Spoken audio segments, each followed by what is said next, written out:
시청자 여러분 안녕하십니까? 뉴스나우 시작합니다. 비상겸 공조수사본부가 오늘 오전 윤석열 대통령에게 2차 출석 요구서를 보냈습니다. 성탄절에 공수처에 나와 조사를 받으라는 건데요. 만약 윤 대통령이 두 번째 출석 요구서도 거부한다면 체포영장 발부 가능성까지 제기되고 있습니다. 취재기자 연결해서 내용 들어보겠습니다. 유서현 기자. 네, 경찰청 국가수사본부입니다. 네, 공조수사본부 윤 대통령에게 2차 출석 요구서 언제 보낸 건가요? 네, 비상계엄 공조수사본부는 오늘 오전 윤 대통령에게 2차 출석 요구서를 보냈습니다. 오는 25일 성탄절 오전 10시에 공수처 과천청사로 직접 출석해 조사받으라는 내용이 담겼습니다. 내란 우두머리와 직권남용 권리행사 방해 등의 혐의가 적시됐습니다. 지금까지 공조본은 조지호 경찰청장 등 경찰 수뇌부의 신병을 확보해 조사를 이어왔습니다. 이른바 계엄 비선으로 불리는 노상원 전 정보사령관을 구속하고 일명 햄버거집 계엄 모의에 참여한 문상호 당시 정보사령관에 대해서는 오늘 오전 구속영장을 청구했습니다. 여기에 더해 계엄 당일 회의에 참석한 국무위원 12명 가운데 9명의 조사를 마쳤는데요. 특히 국수본 특별수사단은 한덕수 대통령 권한대행 국무총리에 대해서도 비공개 조사했다고 밝혔습니다. 이제 윤 대통령을 직접 불러 조사할 만큼 충분한 증거 자료를 확보한 것으로 보입니다. 네, 공조본이 며칠 전에 이미 한 번 출석 요구서를 보냈지만 서류 수령 자체를 거부당했는데 이번에는 어떤 방법을 택할까요? 네, 공조본은 지난 16일 이미 첫 번째 출석 요구서를 보냈습니다. 18일에 직접 출석해 조사를 받으라고 한 건데 당시 대통령실과 관저에 직접 방문하고 등기 우편까지 보냈습니다. 그런데 당시 대통령 비서실 등이 수령 자체를 거부하면서 전달에 실패했습니다. 뿐만 아니라 윤 대통령은 검찰 특수본 출석 요구에 더해 헌법재판소가 보낸 탄핵심판 관련 서류 제출 요구에도 응답하지 않고 있습니다. 공조본은 인편과 우편으로 동시에 전했던 1차 통보 때와 달리 이번엔 특급 우편과 전자 공문 방식을 사용했다고 밝혔습니다. 송달 장소는 대통령 관저와 총무비서관실, 부속실 세 곳입니다. 이번에도 윤 대통령이 수령을 거부할 경우 체포영장 카드까지도 고민할 수밖에 없어 고심이 깊어질 것으로 보입니다. 지금까지 경찰청 국가수사본부에서 YTN 유서연입니다. 윤석열 대통령 사건을 공수처로 이첩하기로 한 검찰은 넘길 자료를 준비하고 있습니다. 동시에 계엄 사태 당시 활동한 것으로 의심받고 있는 이른바 체포조 수사에도 속도를 내고 있습니다. 취재기자 연결해 보겠습니다. 김영수 기자. 네, 검찰 특수본입니다. 네, 아직 사건 기록이 다 넘어가진 않은 거죠? 네, 그렇습니다. 검찰 수사팀은 공수처에 보낼 자료를 준비 중인 걸로 전해집니다. 구체적으로 어떤 자료를 얼마나 보낼지는 아직 파악이 되지 않았는데 이번 주말 사이에 자료가 넘어갈 거라는 전망이 나오고 있습니다. 윤석열 대통령 조사에 검찰이 파견 갈지 여부 현재까지 불투명한 상태입니다. 공수처도 수사 자료를 넘겨받는 부분에선 적극적인 걸로 보이는데 검사 파견에는 그렇지 않은 분위기입니다. 사건 이첩에 따른 검찰 내부의 불편한 시각 때문인 걸로 해석이 됩니다. 네, 체포조 수사도 지금 속도를 내고 있는 것 같은데요. 우종수 국수본부장은 어떤 식으로 관여했을 거라고 지금 보는 건가요? 네, 이 체포조라는 게 계엄 당시에 주요 정치인들을 체포하기 위해 활동한 걸로 의심되는 조직을 말합니다.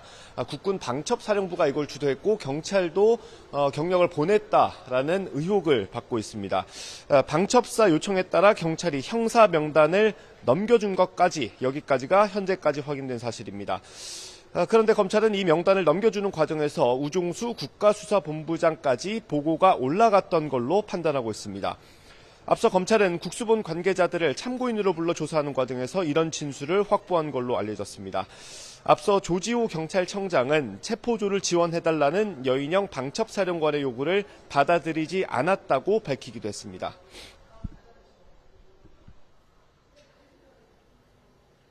네, 이에 대해서 우종수 본부장은 어떤 입장인 건가요?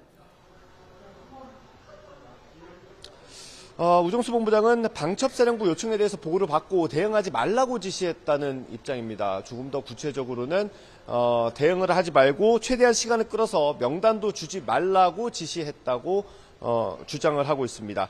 우정수 본부장을 비롯해 관계자들의 휴대전화를 확보한 검찰은 이 주장이 맞는지 확인할 걸로 보입니다. 현재까지 우정수 본부장은 참고인 신분인데 경우에 따라 소환 조사 가능성도 있어 보입니다. 우 본부장은 계엄 사태를 수사하는 경찰의 특별수사단을 이끌고 있습니다. 그렇기 때문에 경찰에서도 적지 않은 반발이 나오고 있습니다. 지금까지 검찰 특수본에서 YTN 김영수입니다.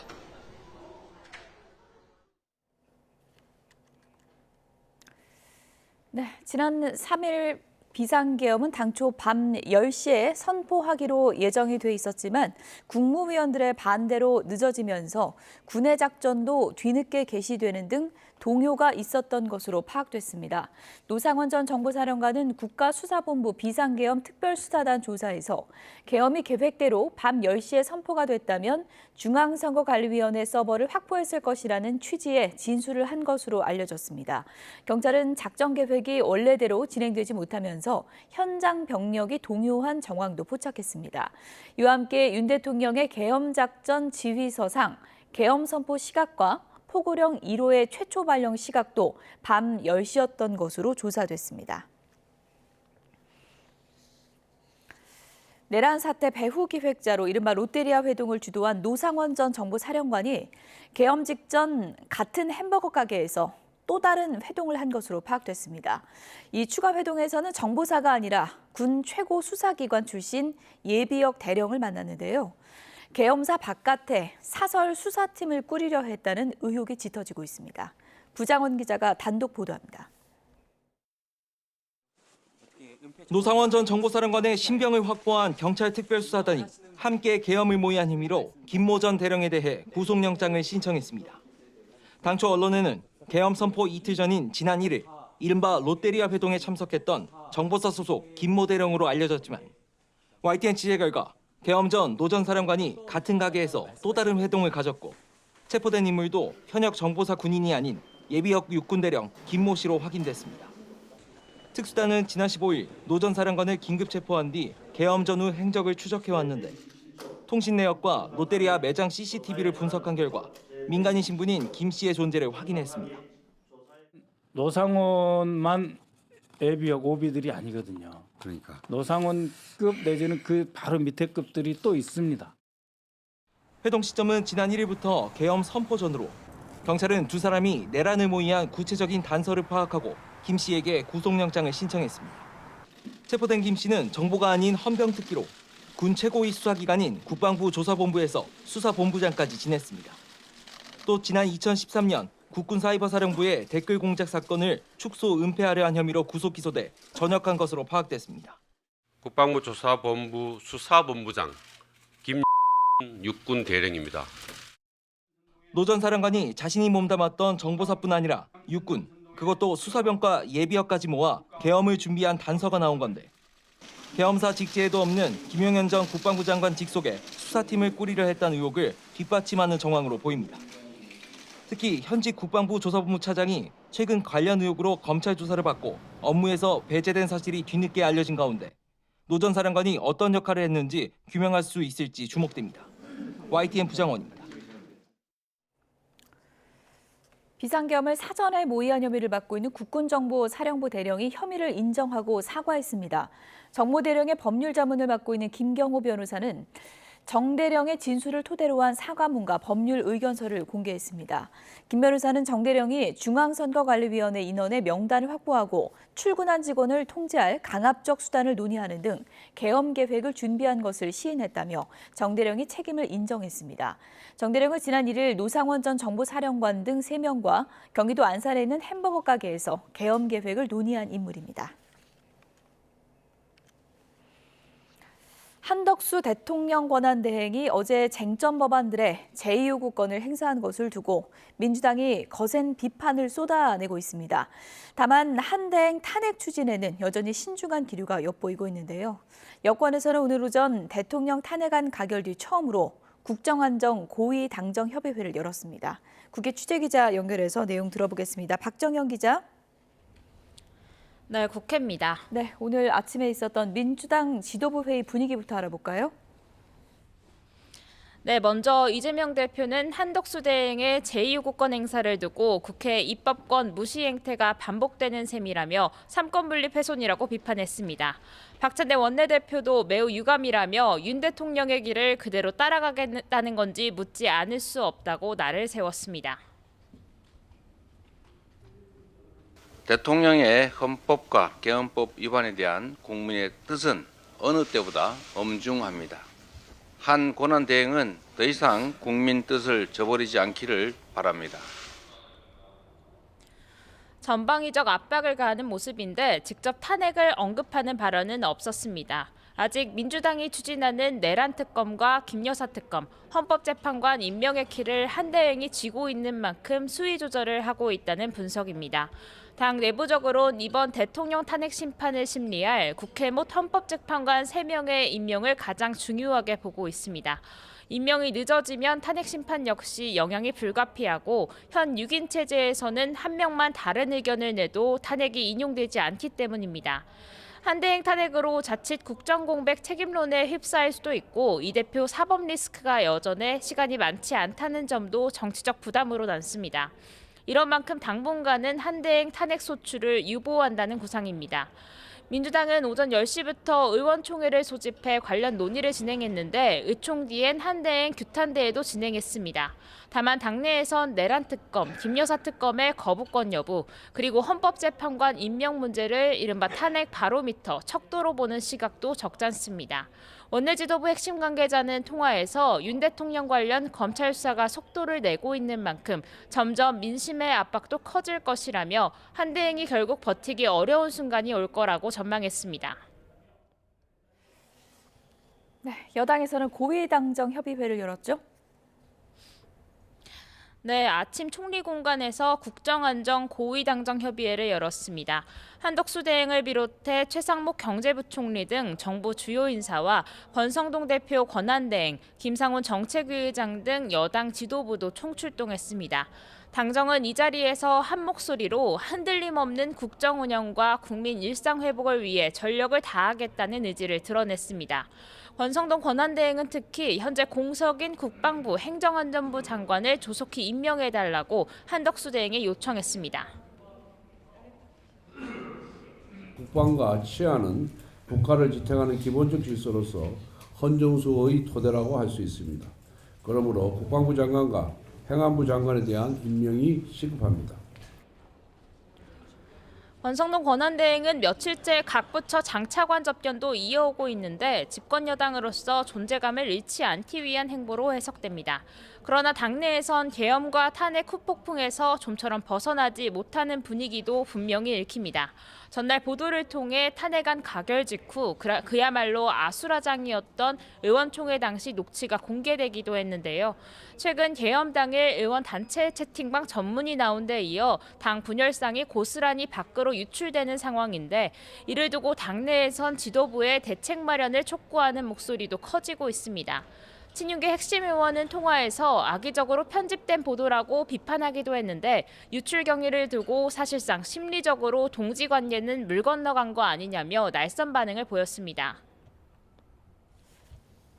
네, 지금 한동훈 대표 사퇴 뒤에 수장이 공석인 상태인데 비대위원장을 언제 뽑는 건가요? 네, 한동훈 대표 사퇴 이후 공석인 수장 자리를 놓고 이견이 좁혀지지 않는 상황입니다. 어제에 이어 오늘도 선수별로 모여 비대위원장 후보 추천을 논의하고 있는데요.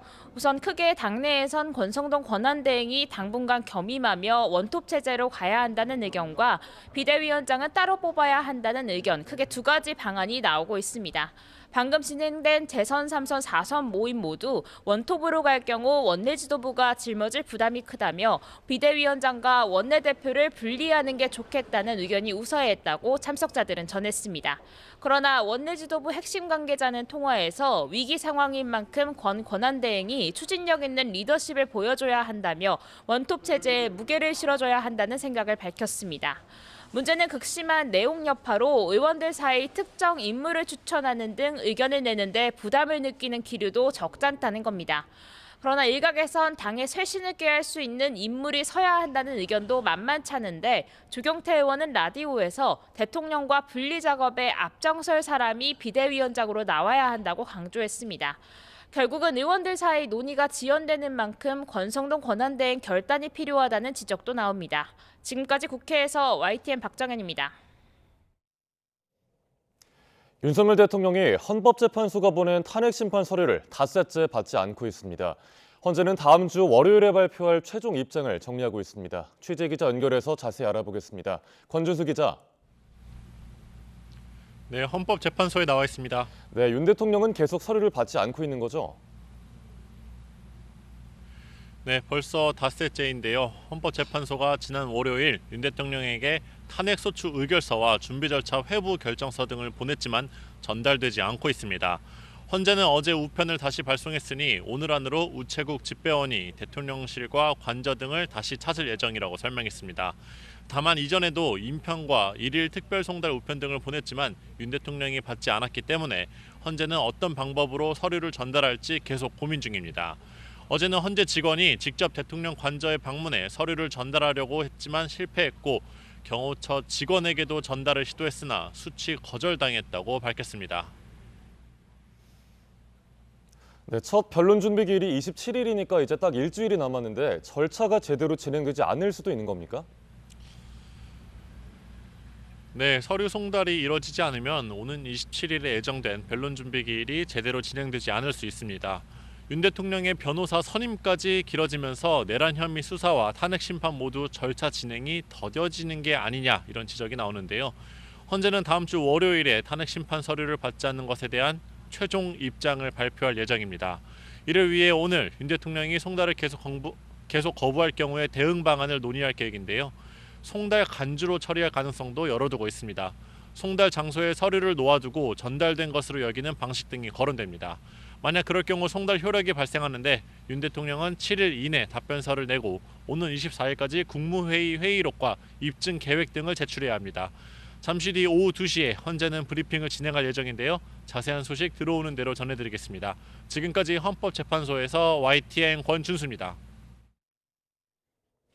미국 FOMC의 매파적 금리 인하 여파로 급락했던 우리 증시가 이틀 연속 하락하고 있습니다. 1,450원으로 출발한 원달러 환율은 1,450원 안팎에서 소폭의 등락을 거듭하고 있는데요. 취재기자 연결해서 금융시장 소식 자세히 살펴보겠습니다. 네, 류한웅 기자, 현재 주가 상황 어떻습니까? 외국인과 기관의 동반 순매도에 코스피와 코스닥 지수 모두 1%대 하락을 나타내고 있습니다. 유가증권 시장에서 코스피는 0.26% 내린 2,429.63으로 출발했습니다. 장 초반부터 하락폭이 깊어지며 1%대 하락을 기록 중입니다. 개인 홀로 순매수를 하고 있지만 외국인과 기관이 동반 순매도에 나서고 있어 힘에 겨운 상황입니다. 코스닥 시장에서 코스닥 지수는 0.06% 오른 684.79로 시작했습니다. 그러나 곧장 하락해 역시 1%대 하락세를 보이고 있습니다. 코스닥 시장에서도 개인 홀로 순매수를 하고 있고 외국인과 기관은 동반 순매도를 하고 있습니다. 미국 FOMC의 매파적 금리 인하 여파로 급속히 얼어붙었던 투자 심리가 좀처럼 회복되질 못하는 모습입니다. 네, 원달러 환율은 1,450원 안팎에서 오르내리고 있다고요? 네, 1,450원으로 출발한 원달러 환율은 1,440원대로 내려왔다가 현재는 다시 1,450원대로 올라온 상태입니다. 간밤에 발표된 미국 3분기 GDP 확정치와 신규 실업수당 청구 건수가 예상보다 좋게 나오면서 달러화 강세는 계속되고 있습니다. 유로화와 엔화 등 주요 6개국 통화 대비 달러화 가치를 나타내는 달러화 지수는 전날보다 0.09%, 즉 0.1% 가까이 올랐습니다. 정부와 한국은행은 이처럼 환율이 급등하자 외국환 은행의 선물환 포지션 한도를 상향 조정하는 등 외환 시장 수급 개선 조치를 발표했습니다. 지금까지는 달러화로 대출받은 자금을 원화로 환전해 사용할 수 없었는데 이에 대한 규제도 풀었습니다. 국민연금과 외환 스와프 한도도 500억 달러에서 650억 달러로 늘리고 기간도 내년 말까지로 늘리기로 했습니다. 또 세계 9위 수준인 4,100억 달러 이상의 외환 보유액으로 적극 대응도 시사했습니다. 외환 당국의 이런 노력이 가시적인 환율 안정 결과로 나타나기를 시장은 기대하고 있습니다. 지금까지 YTN 유환홍입니다. 중앙선거관리위원회가 윤석열 대통령의 담화 이후 일각에서 반복적으로 제기되는 이른바 부정선거 의혹을 거듭 일축했습니다. 투표와 개표 결과를 바꾸려면 물리적으로 투표용지 바꿔치기를 해야 하는데 여기엔 수많은 감시 과정이 있다면서 현실에선 불가능하다고 못 박았습니다. 박광렬 기자가 보도합니다.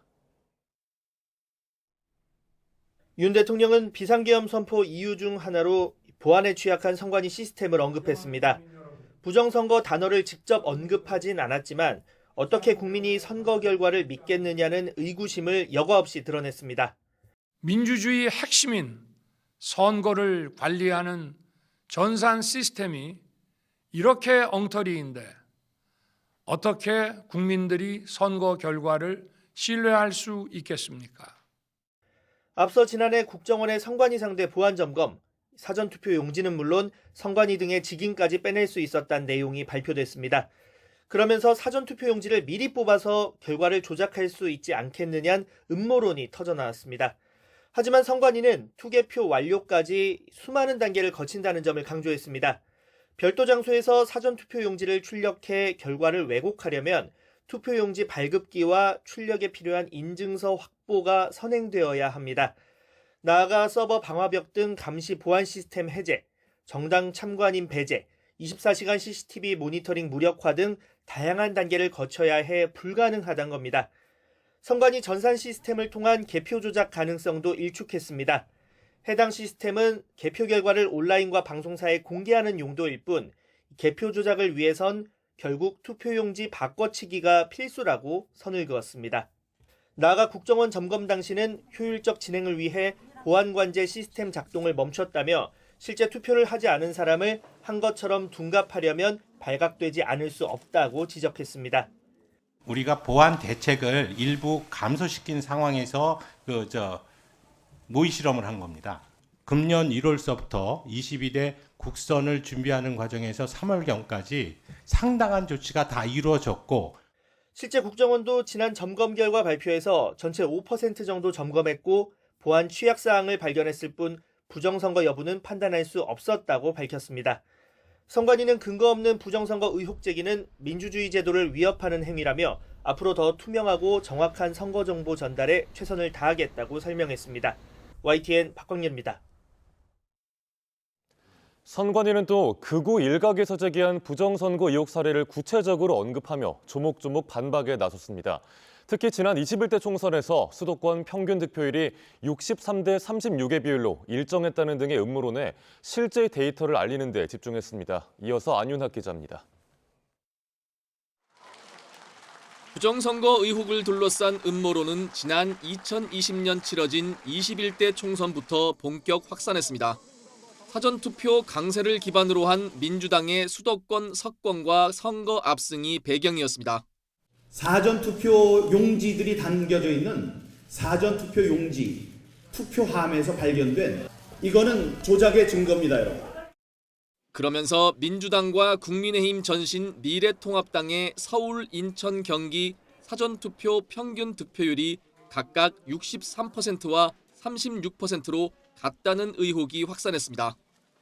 조작 없이는 불가능한 수치라며 의혹의 근거로 활용됐는데 정작 선관위 발표는 달랐습니다. 민주당과 통합당 그 외 후보로 나눠 21대 총선 수도권 사전득표율 평균값을 낸 결과 서울과 인천, 경기의 수치는 조금씩 차이를 보였습니다. 이른바 63대 36 음모론의 배경은 해당 결과값에서 인위적으로 기타 야당과 무소속의 득표율을 빼고 1대1 구도를 만들어 계산한 결과였습니다. 여러 변수에 손을 댄 결과 나온 우연의 일치일 뿐 특별한 의미를 부여하긴 어렵단 겁니다. 전체 253개 지역구를 대상으로 민주당과 통합당 1대1 구도로 사전투표 득표율을 집계해보니 63대 36 비율은 단 17개 지역구 6.7%에 불과했습니다. 정당 득표율은 유권자의 의사가 반영된 결과입니다. 특정 득표 비율만으로 사전투표 결과가 조작되었다는 것은 부정선거의 근거가 될 수 없습니다. 선관위가 수출한 개표 장비를 활용한 국가에서 부정선거가 만연했다는 일각의 주장도 반박했습니다. 해당 국가로 지목된 이라크, 콩고 민주공화국 등은 우리 민간업체와 계약했을 뿐 선관위 차원 개입은 없었다는 설명입니다.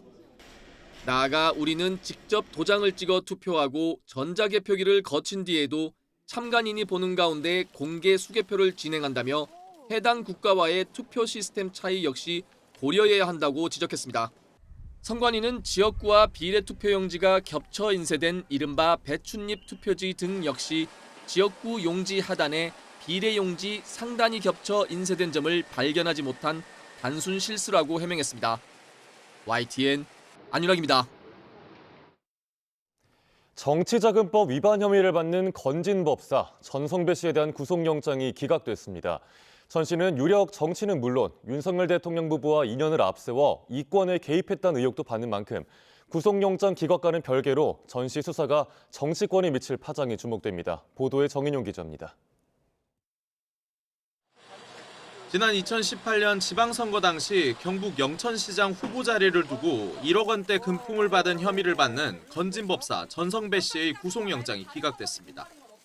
자유한국당 당내 경선에 출마한 한 예비 후보에게 선거를 도와주겠다며 불법 정치자금을 받았다는 의혹인데 법원은 돈을 받은 날짜나 금액 등이 명확히 확인되지 않는다며 영장을 기각했습니다. 또 검찰이 의심하는 대로 정치권에 돈을 그대로 전달했다면 죄질을 다르게 볼 여지가 있다고 지적했습니다. 전 씨는 검찰이 적용한 불법 정치자금 수수 혐의 외에도 대통령 부부와의 친분을 과시해 여러 이권에 개입했다는 의혹도 받고 있습니다. 실제 김건희 여사가 운영한 코바나 컨텐츠의 고문을 맡았고 지난 2022년 대선 당시 윤석열 후보 캠프에도 이름을 올렸습니다. 그런 만큼 이번 수사 과정에서 불법 정치자금 수수 의혹 외에 전 씨와 대통령 부부 사이 관계와 관련해서도 새로운 정황이 나올지 관심이 모아지고 있습니다. 불법 정치자금 받으신 사실 인정하십니까? 대통령 부부와 친분 과시에서 이권 개입했다는 의혹 받는데요. 하실 말씀 없으세요? 대통령 부부와 언제 마지막으로 만나셨나요? 요새도 대통령 부부와 연락하셨습니까? 특히 검찰이 앞서 전 씨의 자택과 법당 등에서 압수한 휴대전화 석 대와 태블릿 PC에서 어떤 내용이 나오느냐에 따라 파장이 예상됩니다. YTN 정인용입니다.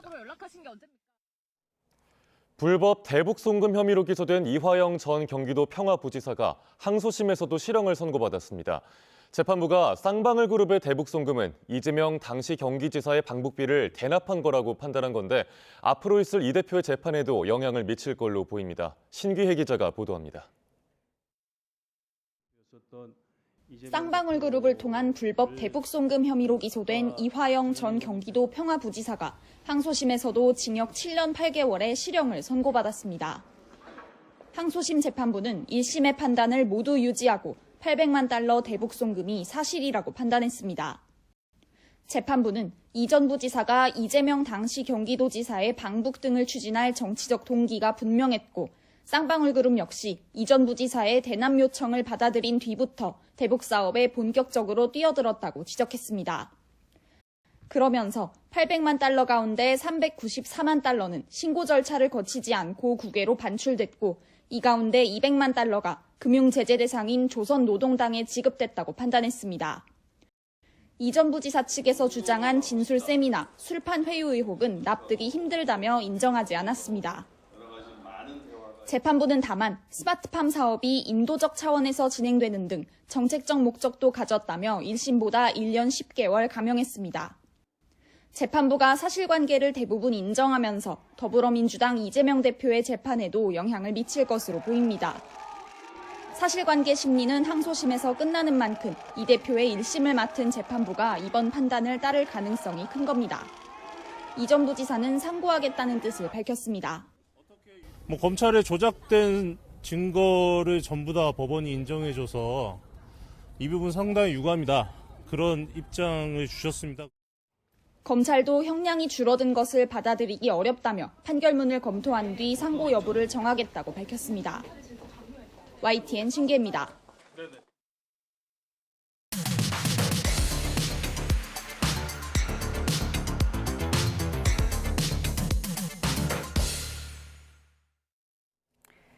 각이 살아있는 정치평론 시사정각 시작하겠습니다. 오늘은 김진전 중앙일보 논설위원 그리고 최창렬 용인대 특임교수 두 분 모셨습니다. 어서 오세요. 안녕하세요. 네.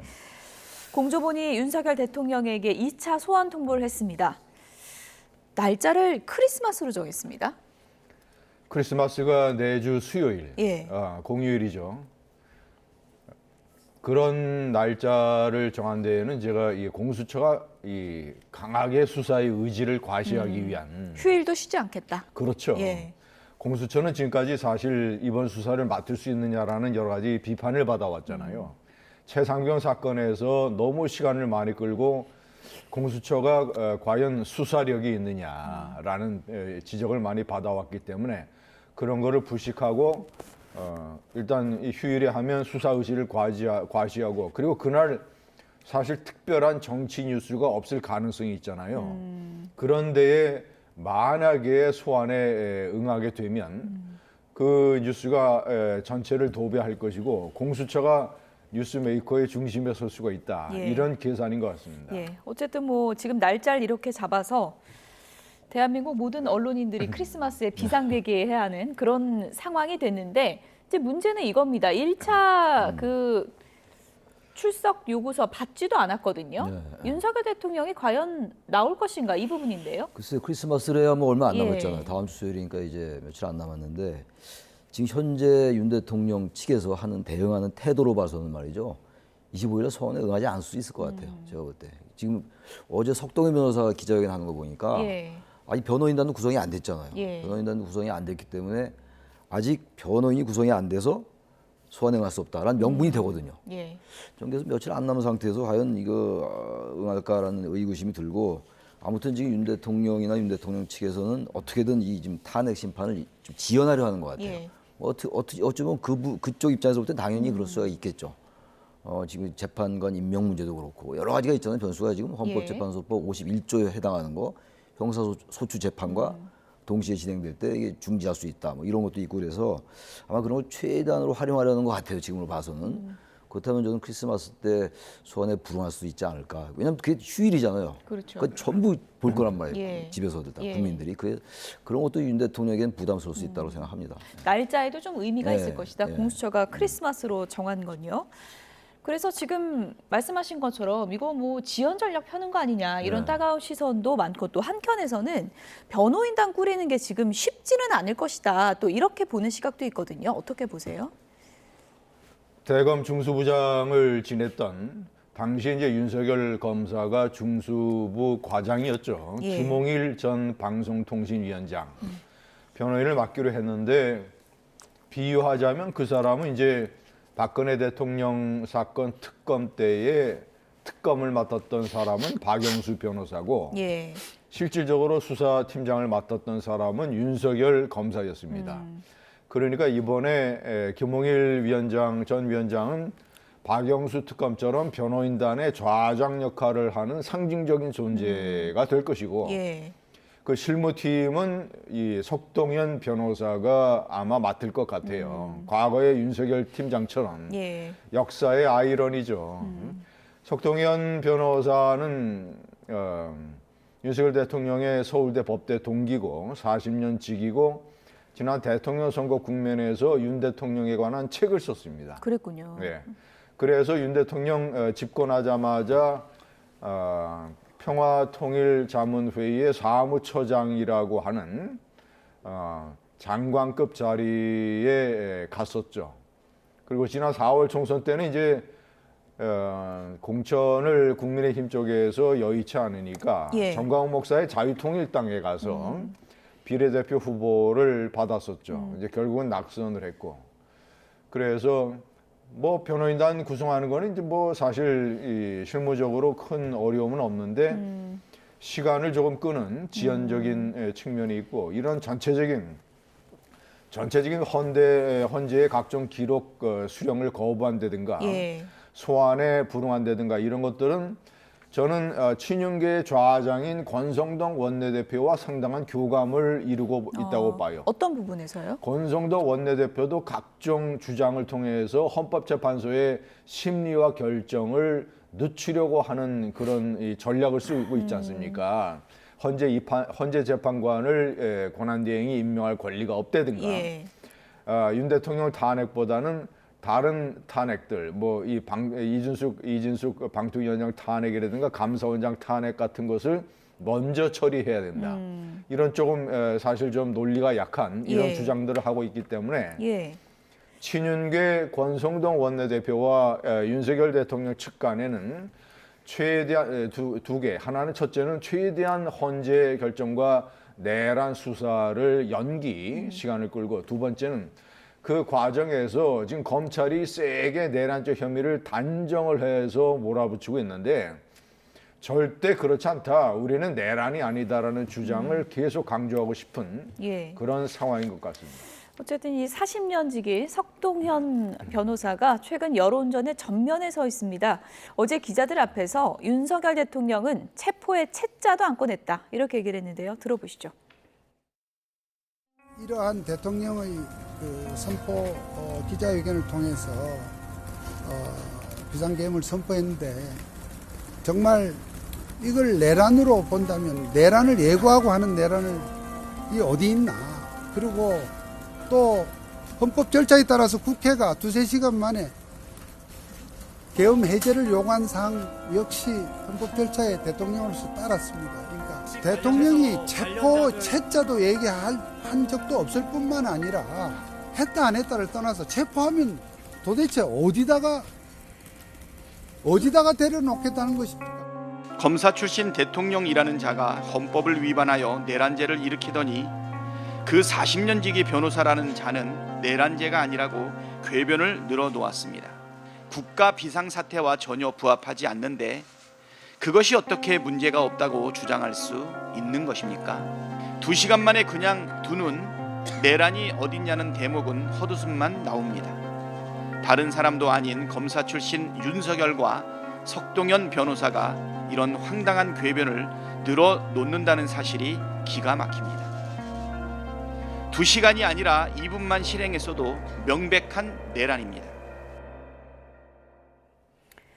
네, 일단 뭐 석동현 변호사 주장은 그렇습니다. 체포의 채자도 꺼낸 적이 없다고 윤석열 대통령이 그렇게 주장하고 있다라는 건데 또 관계자들의 진술을 모아보면은 이 발언이 맞는지 좀 의심이 가는 대목도 많을 거고요. 이해가 좀 안 예. 가죠. 일단 국정원 1차장의 예. 얘기도 그렇고 곽정은 전 특전사령관 얘기도 그렇고 그다음에 조기호 전 경찰청장 얘기도 그렇고 지금 저 얘기는 많은 사람들의 진술이 약간 비슷하게 맞아떨어지고 있다고요. 예. 근데 지금 석동현 변호사는 체포의 채자도 안 꺼냈다고 얘기하는데 대통령이 끌어내라고 그랬다는 거 아닙니까? 근데 이 사람들 장군들, 사령관들하고 국정원 차장들의 말이 거의 일치하거든요. 그러니까 이 말은 나중에 최종적으로 또 뭐 법원에서 밝히겠습니다만 예. 저 말은 석동현 변호사가 자신도 제가 뭐 함부로 예측할 수는 없지만 추론할 수는 없지만 자신도 아마 이 말이 틀린다는 걸 알 것 같아요. 석동현 변호사도. 좀 보도를 모를 리가 없을 텐데. 예. 근데 아무튼 석동현 변호사가 지금 변호인단을 구성하는 한 주체잖아요. 예. 그러니까 이제 여론전을 펴려하는 것 같아요. 어제 기자회견 보니까 내용이 별로 없어요.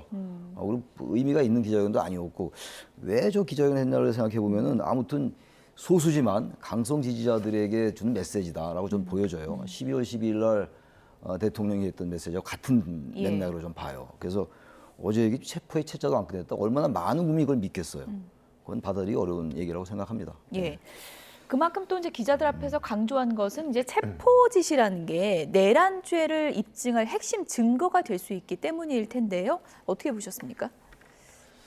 우선 첫째는 사실관계로 보면 그 특전사령관, 방첩사령관, 그리고 국정원 차장 이런 핵심 부하들이 없던 일을 지어내서 대통령을 내란의 최고 책임자로 일부러 조작하려고 할 의도는 상상하기 어렵지 않습니까? 예, 지금 뭐 저희가 그래픽으로 보여드리고 있지만 그렇죠. 박종근 특수전사령관이나 조지호 경찰청장처럼 증언들이 나왔었죠. 저 증언을 예. 전부 다 합치면 무조건 국회에서 의원들을 끌어내서 탄핵 해제 요구 결의안을 채택하지 못하도록 만들어라.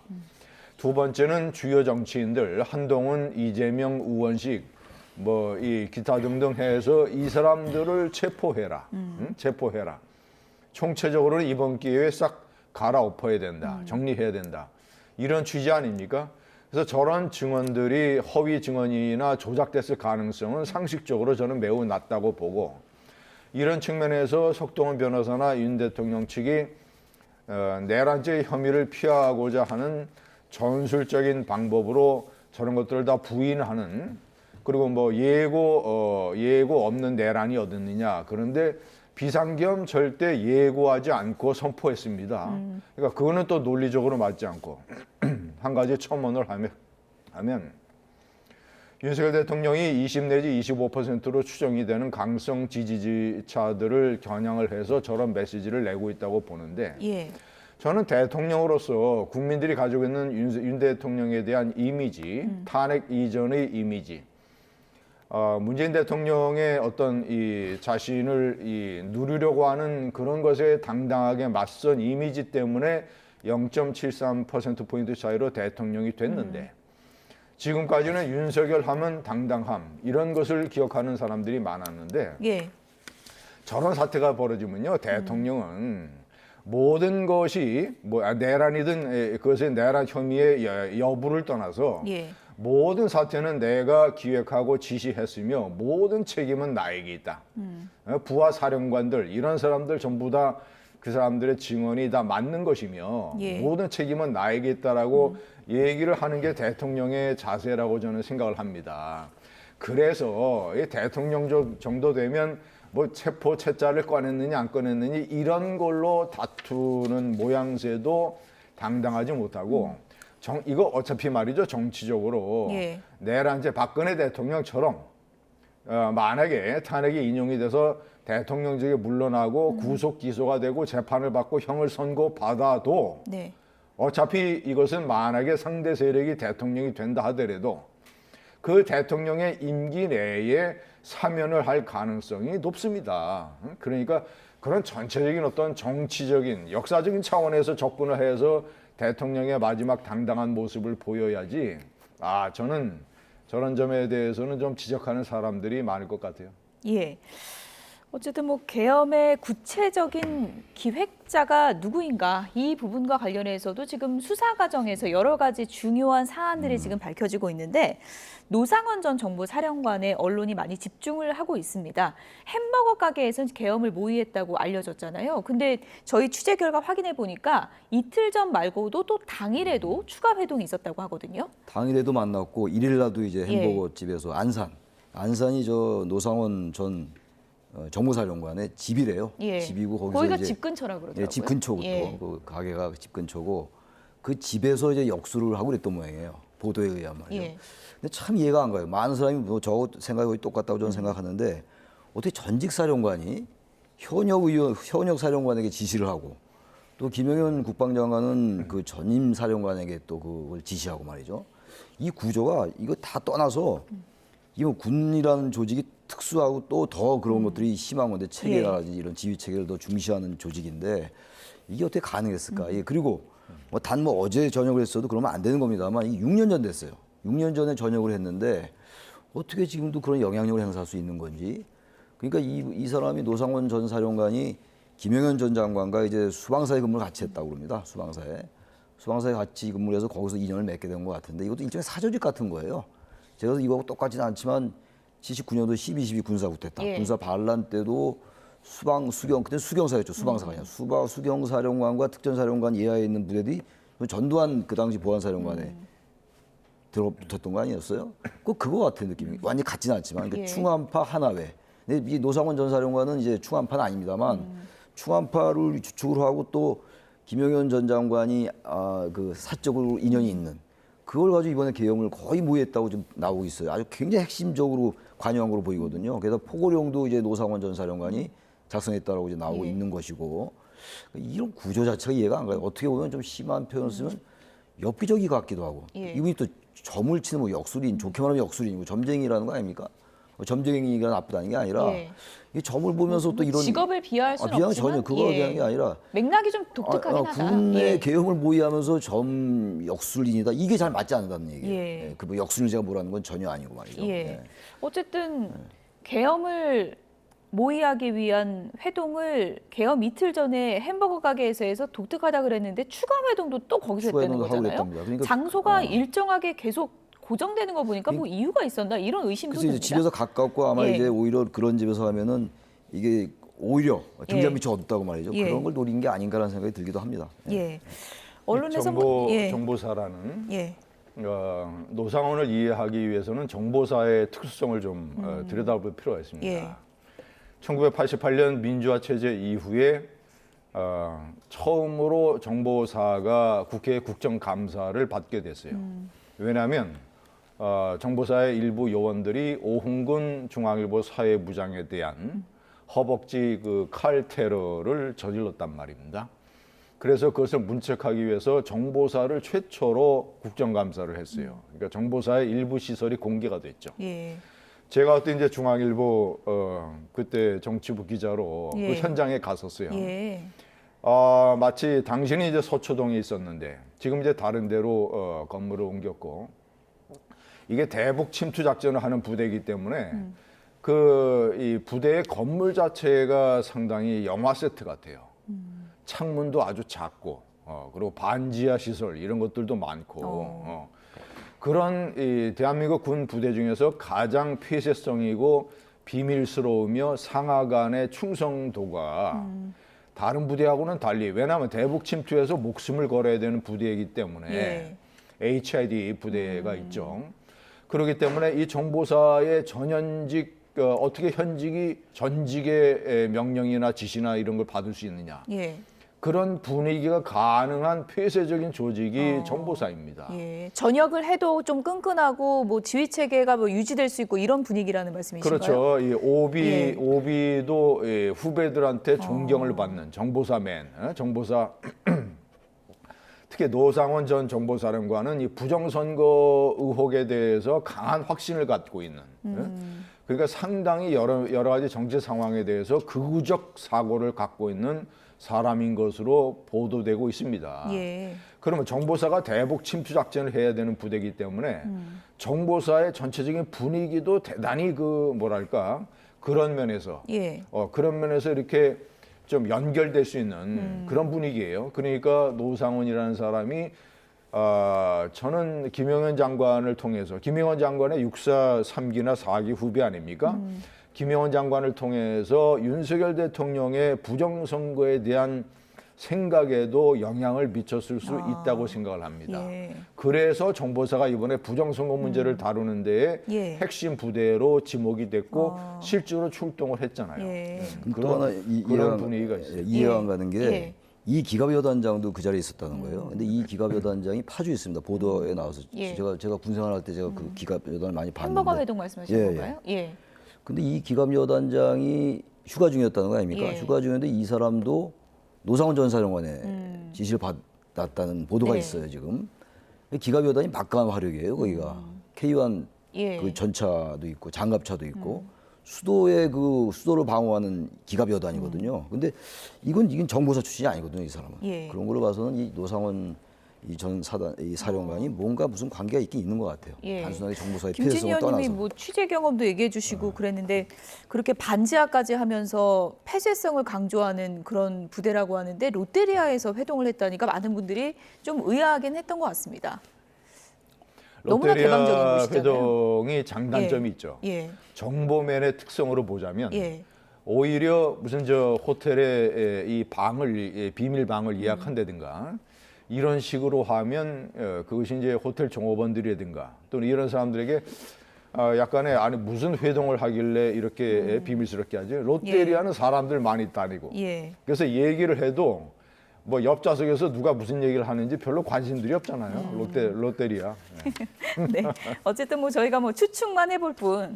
근데 뭐 회동을 여기서 2번이나 했다니까 정말 무슨 장소의 의미가 있나 이런 의심을 가질 수밖에 없는 것 같고요. 어쨌든 노상원을 잘 모른다고 했던 문상호 정보사령관 이 햄버거 회동을 함께한 것으로 알려졌는데 앞서서 지난 10일에는 노상원을 잘 모른다 이렇게 얘기를 했었습니다. 들어보시죠. 노상원 알아요, 몰라요? 잘 모릅니다. 예비역 소장 육사 41기 노상원 모른다고? 소령 때 1년 딱 근무한 적이 있습니다. 박근혜 청와대에서 근무한 적 있어요, 없어요? 본인? 있습니다. 1년 근무했습니다. 근무했죠? 예. 노상원 씨 그때 경호차장 했죠? 그렇게 기억하고 있습니다. 근데 몰라요? 그리고 김용현 장관 소개해 준 사람이 노상원이죠? 그렇지 않습니다. 그래서 김용현하고 매우 잘 알죠? 저도 제가 장관님이랑 처음 이번 정보사령관 유임될 거라는 확신을 노상원과 김용현을 통해서 알았죠? 처음 듣는 얘기입니다. 네, 노상원 모른다. 국회에서 이렇게 답변을 했지만 이후에 이제 조사 과정에서는 김용현 전 장관으로부터 노상원의 지시가 내 지시라는 명령을 받았다는 진술을 했다. 이런 언론 보도도 나오고 있는 상황이거든요. 저 때는 이제 햄버거 회동이 밝혀지기 전이었어요. 전이죠. 그러니까 예. 노상원 이제 전 사령관에 대해서 예. 김용현 장관이 전폭적으로 이제 맡긴 거나 마찬가지입니다. 그리고 그 지금 예하에 있는 저런 사람들, 이제 문상호 사령관이라든지 또 다른 사람, 아까 이 기갑 여단장도 얘기했습니다만 어쨌든 김용현 전 장관이 일단 노상원 말 들어라. 이래서 이번 같은 계엄에 있어서 가장 핵심적인 인물은 김용현, 노상원 두 사람인 것 같아요. 물론 가장 저희 정점에는 윤 대통령이 있겠죠. 내란 이제 피의자로 적시돼 있는 상황이기 때문에 예. 아무튼 지금 노상원 이 부분도 수사로 밝혀질 부분이 많을 것 같아요. 아직도 밝혀지지 않은 게 많은 것 같고 예. 어디까지가 진실인지는 모르겠어요. 도저히 이해가 안 가잖아요. 예. 1, 2년 전이라면 정보사의 특수성 때문에 그렇다 치더라도 6년 전에 전역을 했는데 탱크 부대의 그 지휘관까지 지시할 수 있다? 그건 참 납득이 안 갑니다. 예. 네.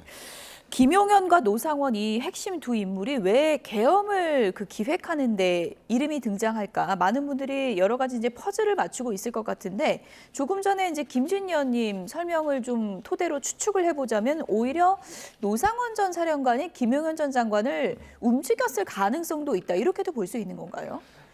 노상원 전 사령관은 나름대로 군내에서 예. 정보사 조직 또는 뭐 수방사 조직 이런 것을 중심으로 해서 어느 정도 카리스마가 있는 인물인 것 같아요. 그래서 후배들이 따른다. 조금 전에 언급이 됐던 기갑 이 여단장. 어차피 보면 군내에는 노상원 인맥이라는 게 있다. 그 규모는 뭐 어느 정도인지 정확하게 모르겠습니다만. 그리고 중요한 것은 이 노상원 전 사령관이 김용현 전 장관의 그토록 신임을 얻게 된 데는 부정선거를 포함을 해서 여러 가지 정치 상황에서 예를 들자면 대통령이 얘기했던 종북 반국가 세력 그런 이론 그런 것들도 이제 정보사가 그런 데와 관련된 조직이니까 예. 그런 것도 어떤 이론적 토대를 제공했을 가능성이 있는 것이고 그 전역한 지 6년이 됐으면 6년 동안에 오히려 우리 사회에 그런 것들을 파악할 수 있는 보다 더 자유로운 조건에 있었던 인물이다. 예. 그러니까 부정선거 음모론을 주장하는 사람들을 열심히 만났을 가능성도 있잖아요. 예. 그렇기 때문에 정말이지 이번 사태의 배후에 예. 참 노상원 전 사령관이 있다는 것도 정말 미스테리이자 예. 어쨌든 뭐 지금 뭐 노상원 전 사령관, 김용현 전 장관 신병이 이제 확보된 상황이니까요. 수사 결과를 좀 지켜봐야 할 것 같고요. 이번엔 정치권 얘기로 좀 넘어가 보도록 하겠습니다. 탄핵 정국에 접어들면서 조기 대선 가능성이 이제 거론되자 잠룡들이 서서히 목소리를 내고 있습니다. 홍준표 대구시장 최근에 정치적 목소리를 많이 내고 있는데요. 한 언론 인터뷰에서 이런 얘기를 했습니다. 그래픽을 좀 보여주시면 좋을 것 같습니다. 일각에서는 대선 출마 공식화한 거 아니냐 이런 얘기가 나오고 있습니다. 이런 얘기를 했습니다. 이재명 대표가 대통령 되는 것은 말도 안 된다. 범죄자를 어떻게 대통령으로 만드나. 오세훈 서울시장도 있고 나도 있으니 충분히 우리 당도 대선 치를 수 있다. 탄핵 대선을 치러본 경험은 나밖에 없다. 그러니까 뭐 나온다 이렇게 해석도 가능할 것 같습니다. 그리고 지난 8월에 내정이 힘들면 내가 대구시장 그만두고 올라가서 윤석열 대통령 도와드리겠다. 책임 총리 이거 도입해보자라고 제안을 했다라는 거고요. 10월에도 내가 문자를 보내서 박근혜 전 대통령처럼 될 수 있다. 이렇게 경고도 했었다. 그런데 윤석열 대통령이 내 말을 듣지 않았다. 이런 얘기를 홍준표 시장이 언론 인터뷰에서 밝혔습니다. 나 조기 대선하면 나간다. 뭐 이런 선언입니까? 그럼요. 뭐 사실상의 예. 대선 출마 선언이나 마찬가지죠. 그리고 홍준표 시장이 한동훈 전 대표에 대해서 아주 집요하게 공격을 했잖아요. 저 정도까지 할 필요가 있을까라고 느껴질 예. 정도로 과도할 정도로 별거 아닌 이슈 가지고도 공격을 하고 그랬단 말이죠. 그게 다들 뭐 예상을 했던 겁니다만 추론했던 건데 한동훈 전 대표가 가장 여권에서 강력한 주자니까 지금도 뭐 주자라고 저는 봅니다. 여권 예. 내에서. 그래서 아마 이제 한동훈 대표를 견제하기 위해서 계속 부단히 이제 그 메시지를 날린 것 같고 책임 총리 같은 경우도 그럽니다. 그냥 총리가 아니라 책임 총리라는 거는 사실상 권력을 반분하는 거거든요. 예. 헌법적 근거는 없는 거라 하더라도 그러니까 외교나 국방이나 안보는 대통령이 하고 사실상 민생, 헌법 86조에 나와 있는 헌법 86조의 내각 통할권 이런 걸 달라는 그런 거란 말이죠. 그런 걸 얘기했다는 게 이제 대선에 대해서 계속 얘기했던 건데 상황이 이렇게 되니까 예. 이제 본격적으로 이제 자신을 알리는 그런 메시지라고 생각합니다. 내가 그렇게 미워하던 한동훈 전 대표도 당을 나갔고 이제는 내 무대다. 뭐 이런 선언입니까? 어떻게 보셨습니까?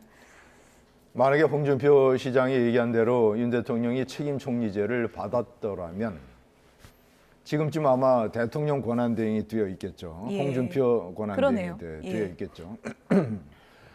홍준표 대구시장의 첫 번째 이번에 이제 마지막 대선 도전 사실상 대선 도전 기회이기 때문에 예. 홍 시장의 첫 번째 목표는 국민의힘의 대통령 후보가 되는 겁니다. 탄핵전만 해도 한동훈 대표에게 상당히 밀려서 그 가능성이 상당히 어려운 것 아니냐. 예.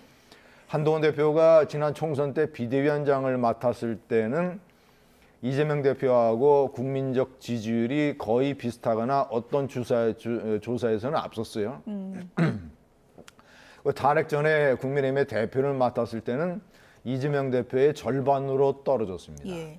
그런데 지금 가장 최근의 조사는 이재명 대표의 7분의 1로 추락을 해서 홍준표 대표와 5대5로 똑같아요. 예. 그래픽 보여주시면 될 것 같습니다. 네. 예. 그리고 만약에 홍준표 대표가 저렇게 이 지지를 하는 이제 오세훈 서울시장이 같이 출마를 하게 되면 어떤 일이 발생하냐면 예. 한동훈 대표도 출마를 하고 예. 한동훈 대표나 오세훈 시장은 처음에는 탄핵 반대했다가 막판에 탄핵 찬성으로 돌았어요. 그러면 탄핵 찬성파가 한동훈, 오세훈 두 사람이 되는 겁니다. 탄핵 찬성파 표가 결정적으로 갈라지게 돼요. 아. 예, 그러면 홍준표 시장은 대구 경북과 친윤계를 중심으로 하는 탄핵 반대표를 거의 다 흡수할 수 있어요. 저쪽은 갈라지고 나는 혼자 받으니까 결국 내가 된다. 이런 그렇죠. 계산입니까? 그렇죠. 예. 그러니까 오세훈 시장을 그게 탄핵 찬성을 했음에도 불구하고 예. 한 대표는 공격을 하고 오 시장은 환영을 하는 이런 이율배반적인 논리를 가지고 가는 것이죠. 예. 그렇게 되면 실제로도 제가 판단할 때는 오세훈, 한동훈 다 동시에 출마하게 되면 예. 탄핵 찬성표가 갈라지기 때문에 그리고 여론조사의 중도층에서도 한동훈 대표의 이 국민적 여론조사가 많이 떨어졌기 때문에 지난번에 윤석열 대통령에게 밀렸던 홍준표 대표로서는 이번에 대통령 후보가 될 가능성이 현실적으로 높아질 가능성이 있다. 이제 산술적으로만 따지면 탄핵 찬성한 후보들은 표를 뭐 나눠 가질 수 있고 거예요. 본인은 유일하게 반대했으니까 혼자 가져가면 내가 된다 이런 계산인데 글쎄 단순 계산은 예. 그런데요. 당원들이 탄핵에 반대한 사람을 선호할까요? 아니면 찬성한 사람을 선호할까요? 이 문제도 저는 남아있을 것 탄핵에 같거든요. 찬성한 사람 선호할 것 같아요. 예. 지난번에도 한동훈 대표가 어려울 것 같다고 했는데 결국 63% 받지 않았습니까? 결국은 말이죠. 당심도 민심을 따라갈 수밖에 없어요. 그러니까 지금 이제 홍준표 이 시장은 오세훈 시장으로 하여금 EJ 같은 전법이에요. 한동훈을 견제해라. 그렇군요. 서로 같은 이제 탄핵 찬성했던 사람들이니까. 오세훈 시장은 비판을 잘 안 안 하시더라고요. 하잖아요. 근데 예. 이걸 보면요. 지난 대선 때 문재인 이제 대통령 될 때 말이죠. 문재인 후보가 대통령 될 때 근데 50%가 안 됐어요. 득표율이. 근데 이쪽에 보수 진영의 유승민, 안철수 합쳐서 50%가 넘었다고요. 그러니까 저런 식으로 하면은 야당은 뭐 단일화 될 게 확실히 보이고 지금 현재로 상황을 본다면 만약 조기 대선 이루어진다는 전제입니다. 이 탄핵 인용돼서. 근데 저렇게 보수가 탄핵 찬성 반대는 아닌 말이죠. 예. 대선 해보나 많을 것 같아요. 일단 국민의 민심이 압도적으로 탄핵을 찬성하는 거였잖아요. 예. 근데 지금 가장 유력하게 보일 수 있는 이 홍준표 시장이 탄핵을 반대한다. 예. 이렇게 해서 대선 칠 수 있겠어요? 홍준표 시장이 아무리 전략적으로 뭐 정치공학을 아주 노련하게 한다 하더라도 예. 결국 민심에 정면적으로 정도를 걸어야죠. 이렇게 가면 좀 쉽지 않을 것 같아요. 제가 볼 때는. 예. 네. 오세훈 시장은 아직 뭐 나오겠다는 얘기도 안 했는데 홍준표 시장이 나랑 오세훈 있으면 경선 치를 수 있다 이렇게 해버렸거든요. 오세훈 시장은 지금은 지지율이 지금 뭐 2% 정도니까 상당히 좀 낮은 편이긴 한데 기회가 좀 될 거라고 보십니까?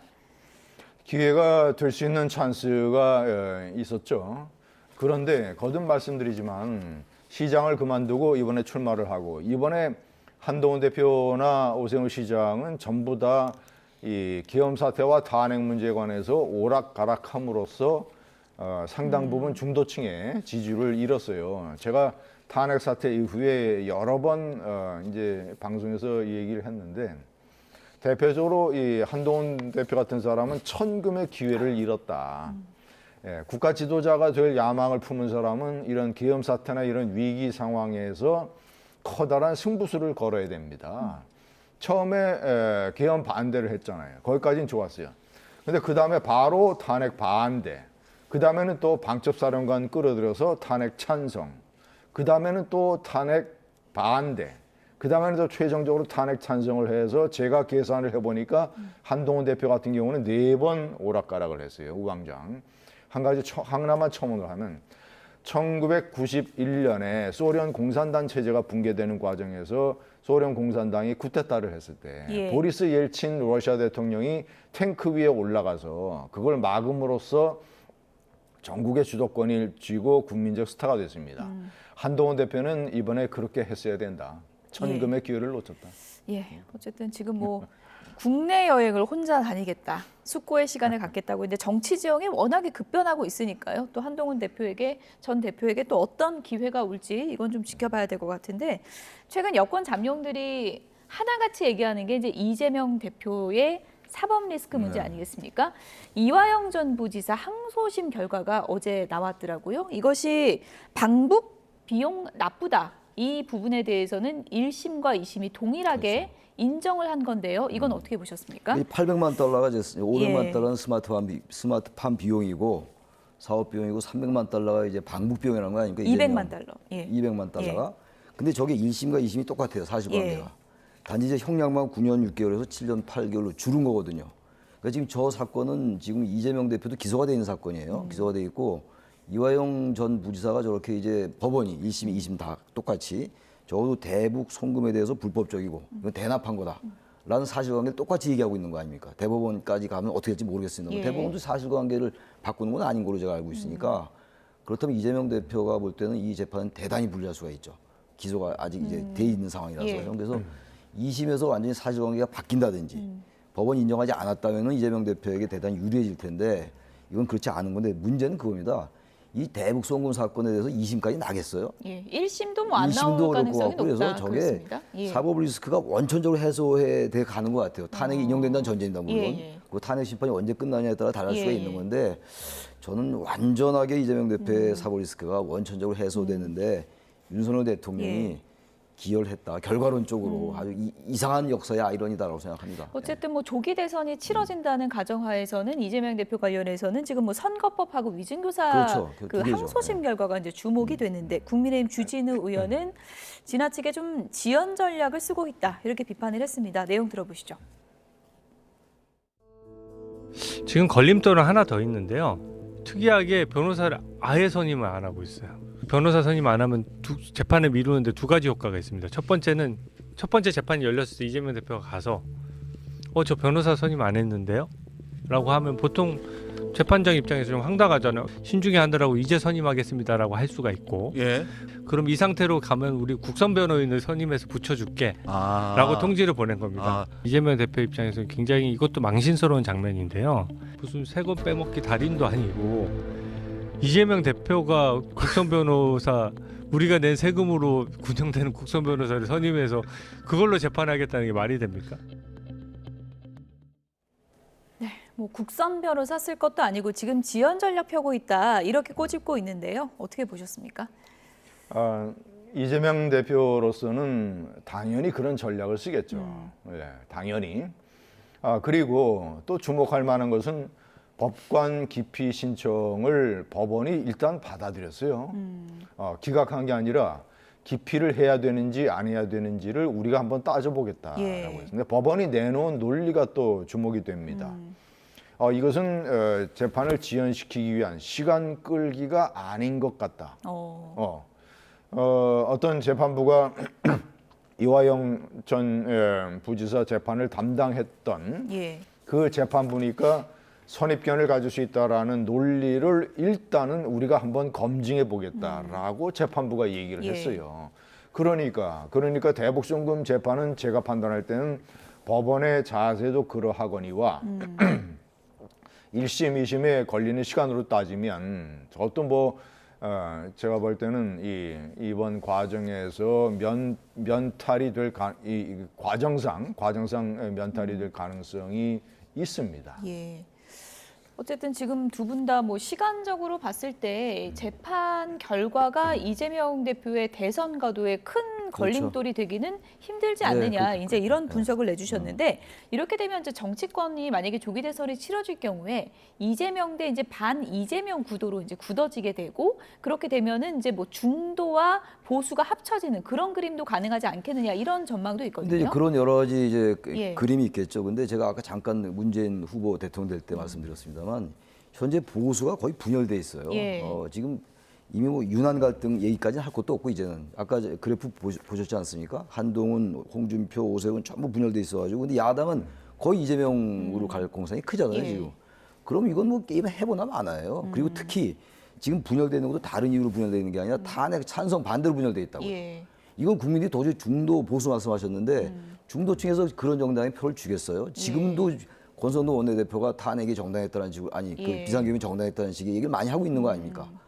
그래가지고 어떻게 표를 달라고 하겠어요? 국민의힘이 정말로 전 그렇게까지는 안 봤는데 정말 이거 대선에서 이게 싫은 정당 같다라는 느낌이 들 정도입니다. 이렇게 해가지고 선거 치르기 어려워요. 완전 인식을 바꿔야 돼요. 비대위원장이 누가 되든 간에 지금의 저런 인식 가지고 과연 국민들에게 이기게 해달라고 얘기할 수 있을까요? 저는 그건 좀 회의적입니다. 어쨌든 오늘 당 지지율도 상당히 큰 폭의 차이가 났기 많이 때문에 국민의힘이 어떤 돌파구를 찾을 수 있을지 지켜보겠습니다. 김진전 중앙일보 논설위원, 최창렬 용인대 특임교수 두 분이었습니다. 고맙습니다.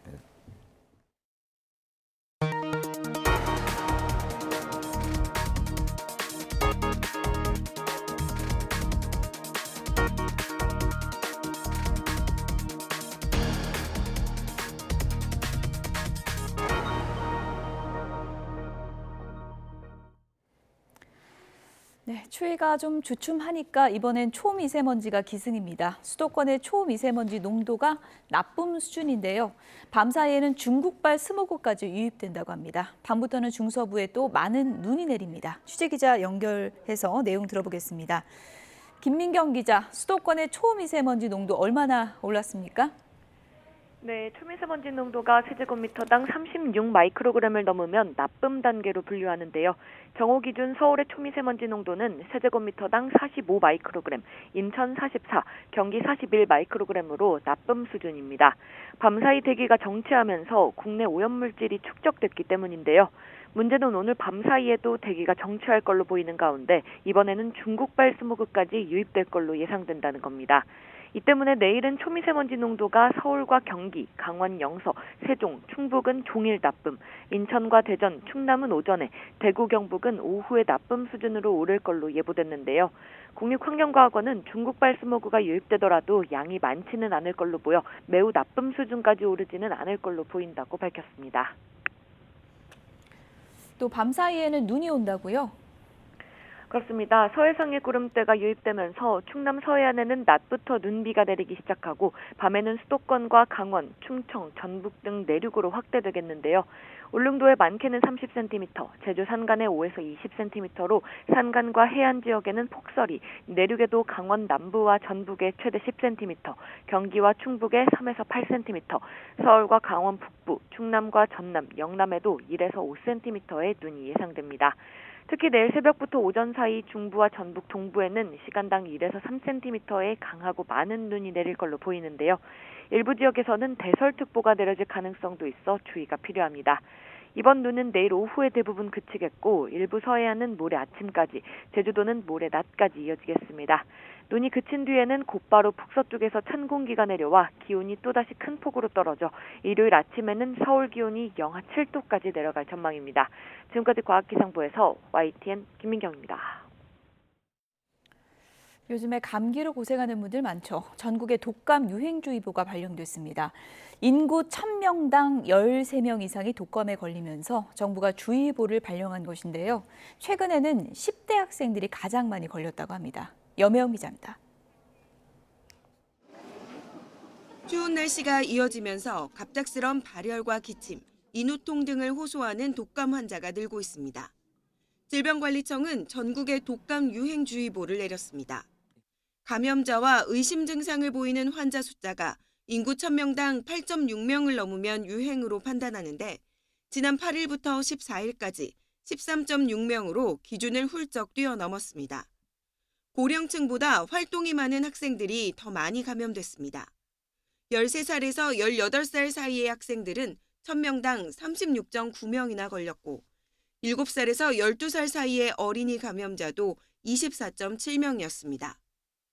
독감 유행주의보는 지난 7월 해제된 뒤 5달 만에 다시 발령됐습니다. 질병청은 지금이라도 독감 백신을 맞으라고 권고합니다. 특히 어르신과 면역 저하자, 임신부, 어린이 등 면역력이 약한 분들은 접종을 서둘러야 합니다. 이번에 유행하는 인플루엔자 바이러스는 A형으로 현재 병의원에서 놔주는 백신으로 충분한 효과를 볼 수 있습니다. YTN 염혜원입니다.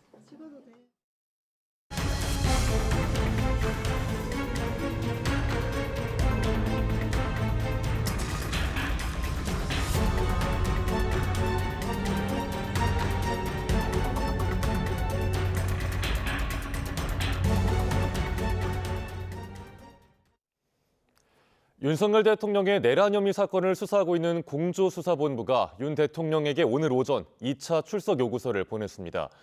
공수처 차정현 부장검사 명의로 작성된 출석 요구서에는 성탄절인 오는 25일 오전 10시 정부 과천청사 공수처로 출석해 조사받으라는 내용이 담겼습니다.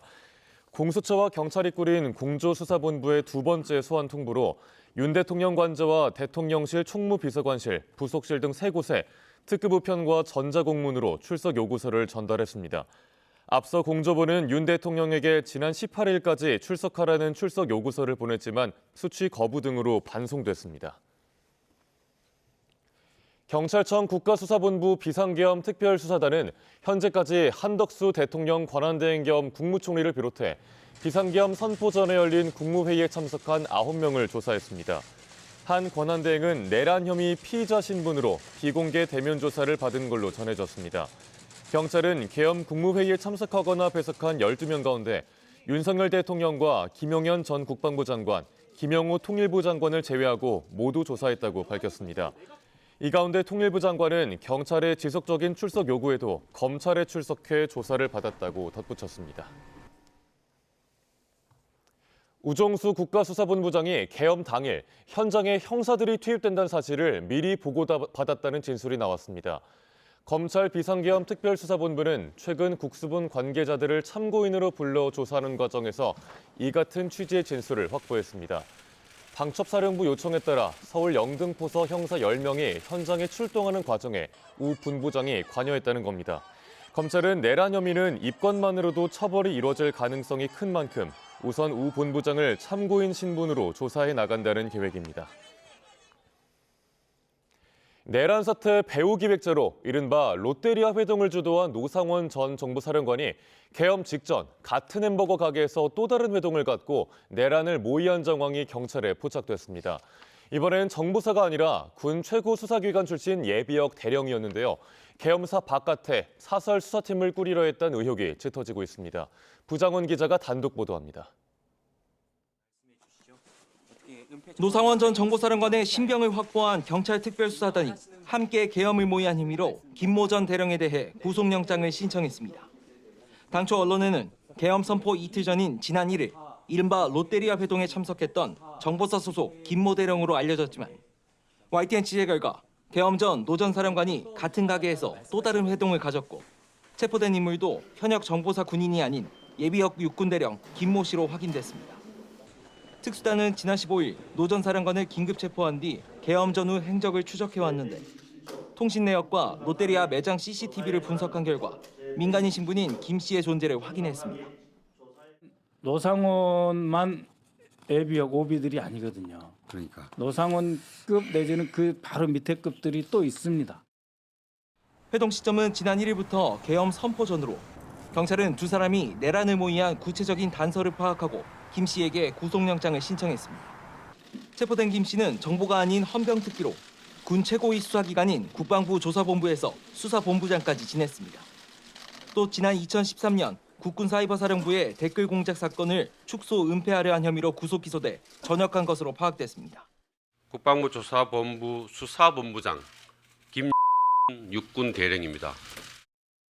노 전 사령관이 자신이 몸담았던 정보사뿐 아니라 육군, 그것도 수사병과 예비역까지 모아 계엄을 준비한 단서가 나온 건데 계엄사 직제에도 없는 김용현 전 국방부 장관 직속에 수사팀을 꾸리려 했다는 의혹을 뒷받침하는 정황으로 보입니다. 특히 현직 국방부 조사본부 차장이 최근 관련 의혹으로 검찰 조사를 받고 업무에서 배제된 사실이 뒤늦게 알려진 가운데 노 전 사령관이 어떤 역할을 했는지 규명할 수 있을지 주목됩니다. YTN 부장원입니다. 탄핵 정국 속 원달러 환율의 고공행진이 이어지면서 원료를 수입에 의존하는 음료 제품을 중심으로 가격이 잇따라 오르는 모습입니다. 이상기후에 따른 작황부진으로 겨울 과일 가격까지 오르면서 소비 심리는 더 차가워지고 있습니다. 오동권 기자가 취재했습니다. 내년부터 가격이 오르는 편의점 제품들입니다. 포카리 스웨트 등 음료 가격이 평균 6.3% 오르고 스틱커피류의 출고가가 9.5% 인상됐습니다. 원부자재 가격이 오른 데다 환율이 고공행진을 이어가면서 수입 재료를 사용하는 업체가 버티지 못한 것입니다. 환율이 5% 상승하면 원자재 구입 가격도 5% 상승하는 것과 마찬가지이기 때문에 거기에 비상계엄 선포 뒤 2주 만에 원달러 환율이 치솟으며 부담이 가중되고 있습니다. 환율에 영향을 받는 가공식품 외에도 이상기후에 작황이 부진했던 겨울 과일의 가격이 들썩이고 있습니다. 감귤과 딸기 각각 평년과 비교해서 47%, 24% 올랐습니다. 물가에 빨간불이 켜지면서 소비 심리가 급격히 얼어붙고 있습니다. 한국경제인협회의 조사에 따르면 내년 소비 지출을 줄이겠다는 응답자가 53%로 절반을 넘었습니다. 많이 걱정되죠. 그 환율도 오른다고 하니까는 이게 진짜 서민들 먹거리인데 특히 과일 같은 것도 진짜 쉽게 손이 못 가는 거죠. 이에 따라 정부는 식료품 관세 인하와 할인 지원을 내년에도 이어가기로 했습니다. 주요 식품 원료와 사료 원료 등 총 30종에 대해 할당 관세를 적용하여 약 3,300억 수준의 관세를 인하하고 농축수산물 할인 지원에 약 2천억 원을 투입하겠습니다. 하지만 국제유가의 불확실성에다 정치 불안까지 겹치면서 소비 심리가 쉽게 살아날지는 미지수입니다. YTN 오동건입니다.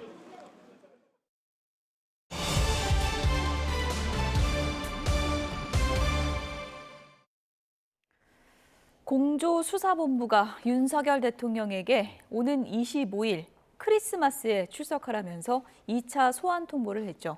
네, 경찰 특수단은 한덕수 대통령 권한대행을 비공개로 조사하기도 했는데요.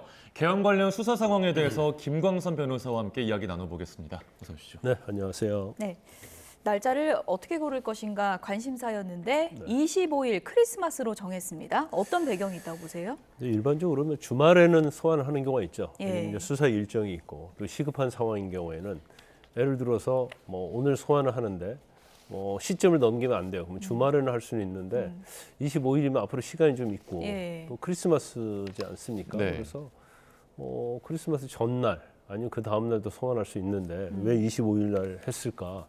그건 이제 공수처만 알 거예요. 근데 아마 저 개인적 의견으로는 지금 공수처가 지금 윤 대통령 내란 사건과 관련해서 이제 주도적으로는 수사를 못 했거든요. 경찰이 경찰 수뇌부 경찰청장 서울경찰청 2명 구속했잖아요. 예. 거기에 비해서 이제 검찰은 계엄의 3명 사령관 주도적인 사람, 예. 김용현 전 국방부 장관까지 다 구속을 했어요. 예. 근데 이제 공수처가 주도적으로 한 거 하나도 없습니다. 그런데 지금 검찰에서는 윤 대통령하고 이상민 행정부 장관에 대한 수사를 이첩하겠다고 하니까 이첩 관련해갖고 다 받아야죠. 그러니까 본인들이 조사한 수사 기록이 거의 없고 증거가 없을 겁니다. 그러면 받은 거 가지고 검토를 해야 할 시간이 좀 있을 거고, 그다음에 25일 날 대통령이 제가 볼 때는 출석 안 할 가능성이 높은데 그래도 출석을 전제로 해서 피의자 신문 조서랄지 이런 것들을 미리 다 작성을 해야 하거든요. 그렇죠. 그런데 공수처의 전문성이랄지 인력면에서 워낙 부족하기 때문에 저는 개인적으로 볼 때 시간을 좀 벌면서 뭔가 수사에 준비를 이제 들어갔다 이렇게 볼 수밖에 없을 것 지금 같아요. 자료도 아직 다 받은 건 아닌 거죠? 아마 그럴 겁니다. 뭐 예. 이첩 받는다고 해도 보통 일반적으로 이첩이 보통 일주일 걸리는데 그렇군요. 검찰과 경찰에서 신속하게 한다고 해도 이첩하려고 하면 문건을 리스트 다 작성해야 하거든요. 예. 그러면서 뭐에 대한 거고 뭐에 대한 거 해야 하는데 그걸 하려면 시간 좀 걸리겠죠. 그렇죠. 그렇기 때문에 그냥 이첩한다고 해서 그냥 모든 걸 바로 아무런 순서 없이 주는 건 아니기 때문에 예. 아마 공조본, 공수처에서는 좀 뭐 준비하는데 시간이 좀 걸리니까 25일을 좀 넉넉하게 잡은 게 아닌가 싶어요. 네. 그런가 하면 윤 대통령 변호인단 측에 누가 합류할지는 이야기가 나오고 있는데 정작 변호인단 선임 자체는 미뤄지고 있잖아요. 네. 이를 두고 수사 지원 목적 얘기도 나오잖아요. 일단 뭐 첫 번째는 이제 변호인 선임하는데 시간은 좀 걸릴 겁니다. 왜냐하면 이게 그냥 일반 변호사가 할 수 있는 사건은 아니에요. 특히 이제 내란죄와 관련해서는 뭘 형사 전문 변호사가 한다 하더라도 형사 전문 변호사가 내란죄를 해본 사람은 없어요. 그러면 형사와 헌법 또 경우할 때는 이제 탄핵과 관련된 것이 있으니까 이제 헌법에 좀 상당히 전문성 있는 변호사가 있어야 한다 이렇게 보는데 본인이 주위에서 자기를 이전까지 인맥이 있었던 변호사, 뭐 석동 변호사랄지 김홍일 변호사 이런 사람들이 사실은 그게 전문성 있는 게 아니거든요. 그렇군요. 그래서 위에서 이제 뭐 이 변론 과정을 지휘할 수는 있지만 구체적으로 이제 법리랄지 사실관계 다툼은 아주 전문적인 변호사가 투입이 되는 게 맞아요. 그런데 이제 그 변호사를 구하기가 쉽지 않다. 첫 번째는. 그래서 시간이 좀 걸릴 것이고 또 구한다 하더라도 사실 이제 준비를 해야 하잖아요. 그렇죠. 이게 뭐 그냥 일반적인 절도 사건, 뭐 교통사고 사건이 아니에요. 그러면 변호사가 선임된다 하더라도 대통령도 인터뷰해야 하고 관련자들 다 조사를 해서 거기에 맞게 지금 대통령 주장은 무죄 주장하는 거잖아요. 예. 그럼 이제 시간이 걸릴 수밖에 없다. 그래서 이걸 섣불리 이제 변호사를 선임을 했는데 준비가 안 된 상태면 예. 잘못하면 뭐 탄핵이 됐건 예. 아니면 형사와 관련된 내란 수사가 됐건 그냥 일방적으로 끌려갈 수밖에 없거든요. 그래서 아마 그런 연유로 좀 시간이 지체되고 있다 이렇게 볼 수 있습니다. 예.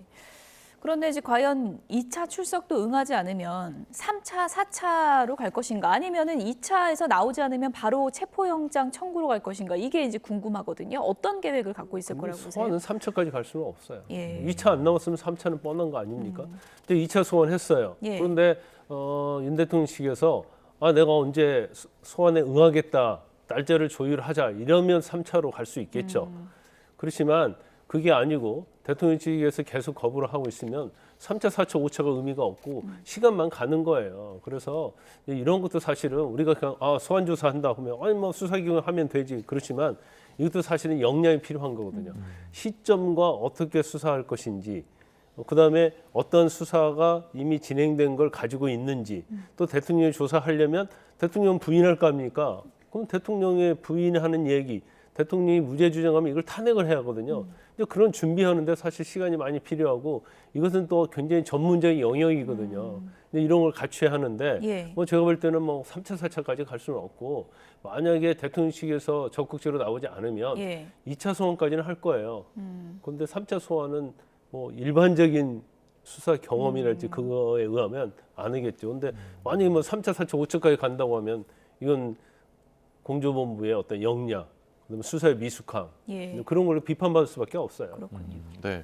또 국가수사본부가 한덕수 대통령 권한대행을 불러서 대면 조사했다고 밝혔습니다. 네네. 이 비공개로 이루어졌는데 이 비공개로 이루어진 배경에는 어떤 게 있을까요? 당연히 뭐 지금 한덕수 총리에 대해서 권한대행에 대해서는 이제 민주당에서 고발했잖아요. 예. 내란죄 공범으로. 그래서 이제 피의자로 입건되어 있는 건데 여러 가지 상황을 보면 공범이라고 볼 수 없고 관여했다고 볼 수 없는 여지가 있어요. 그렇지만 이제 고발되니까 조사를 받아야 하는 거고 더군다나 지금 권한대행이고 명확하게 내란죄에 어떤 뭐 가담했다는 증거가 없기 때문에 뭐 이 사건은 제가 볼 때는 조사받고 그냥 내사종결로 끝날 가능성이 크다. 내사종결이 아니고 불송치로 끝날 가능성이 큰데 뭐 그런 상황에서 이걸 뭐 공개로 불러가지고 뭔가 굉장히 이슈화시키는 것은 맞지 않다 이렇게 보고요. 국무위원들도 마찬가지죠. 지금 뭐 언론 보도도 그렇고 또 관계자 진술에 의하면 이제 국무위원들 대부분 많이 반대했다는 얘기잖아요. 네. 그럼 반대했는데 이제 그런 사람들 공개적으로 불러서 뭔가 내란죄 어떤 이미지를 씌우는 건 맞지 않기 때문에 이제 고발이 돼 있고 그 다음에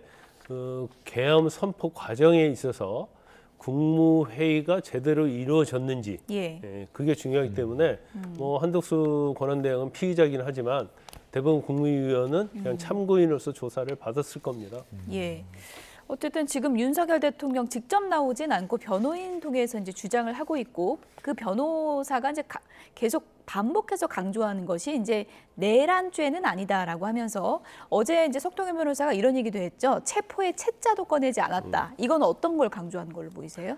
일단 본인이 이제 직접적으로 관여하지 않았다는 거고요. 그다음에 계속 주장하는 게 그거잖아요. 이제 비상계엄은 실질적으로 계엄을 할 목적으로 한 게 아니고 뭐 야권에 경종을 울리기 위해서 했다 이런 취지를 얘기하고 있고 그다음에 비상계엄을 끝까지 가려고 했으면 왜 중간에 해제를 했겠느냐 이제 이런 얘기 주장을 하고 있는데 뭐 제가 볼 때는 그다지 설득력은 없다 이렇게 보고요. 지금 특수전 사령관이랄지 그다음에 이제 방첩사령관 또 조지호 전 경찰청장, 서울경찰청장 뭐 이런 사람들이 다 전화 받았다고 직접 전화 받았다고 얘기를 하고 있잖아요. 또 국회 가서 끌어내라 뭐 4명이 1명씩 끌어낼 수 있지 않느냐. 그래서 500명 갖고는 부족하다 뭐 이런 얘기가 다 나오고 있는데 우리가 그냥 상식적으로 생각하면 이 내란 실행에 관여했던 군 수뇌부가 거짓말을 할 이유가 있겠느냐 첫 번째. 그걸 거짓말을 함으로써 자기가 얻을 이득이 없거든요. 그러면 왜 대통령에 불리한 저런 진술을 계속 하고 있을까?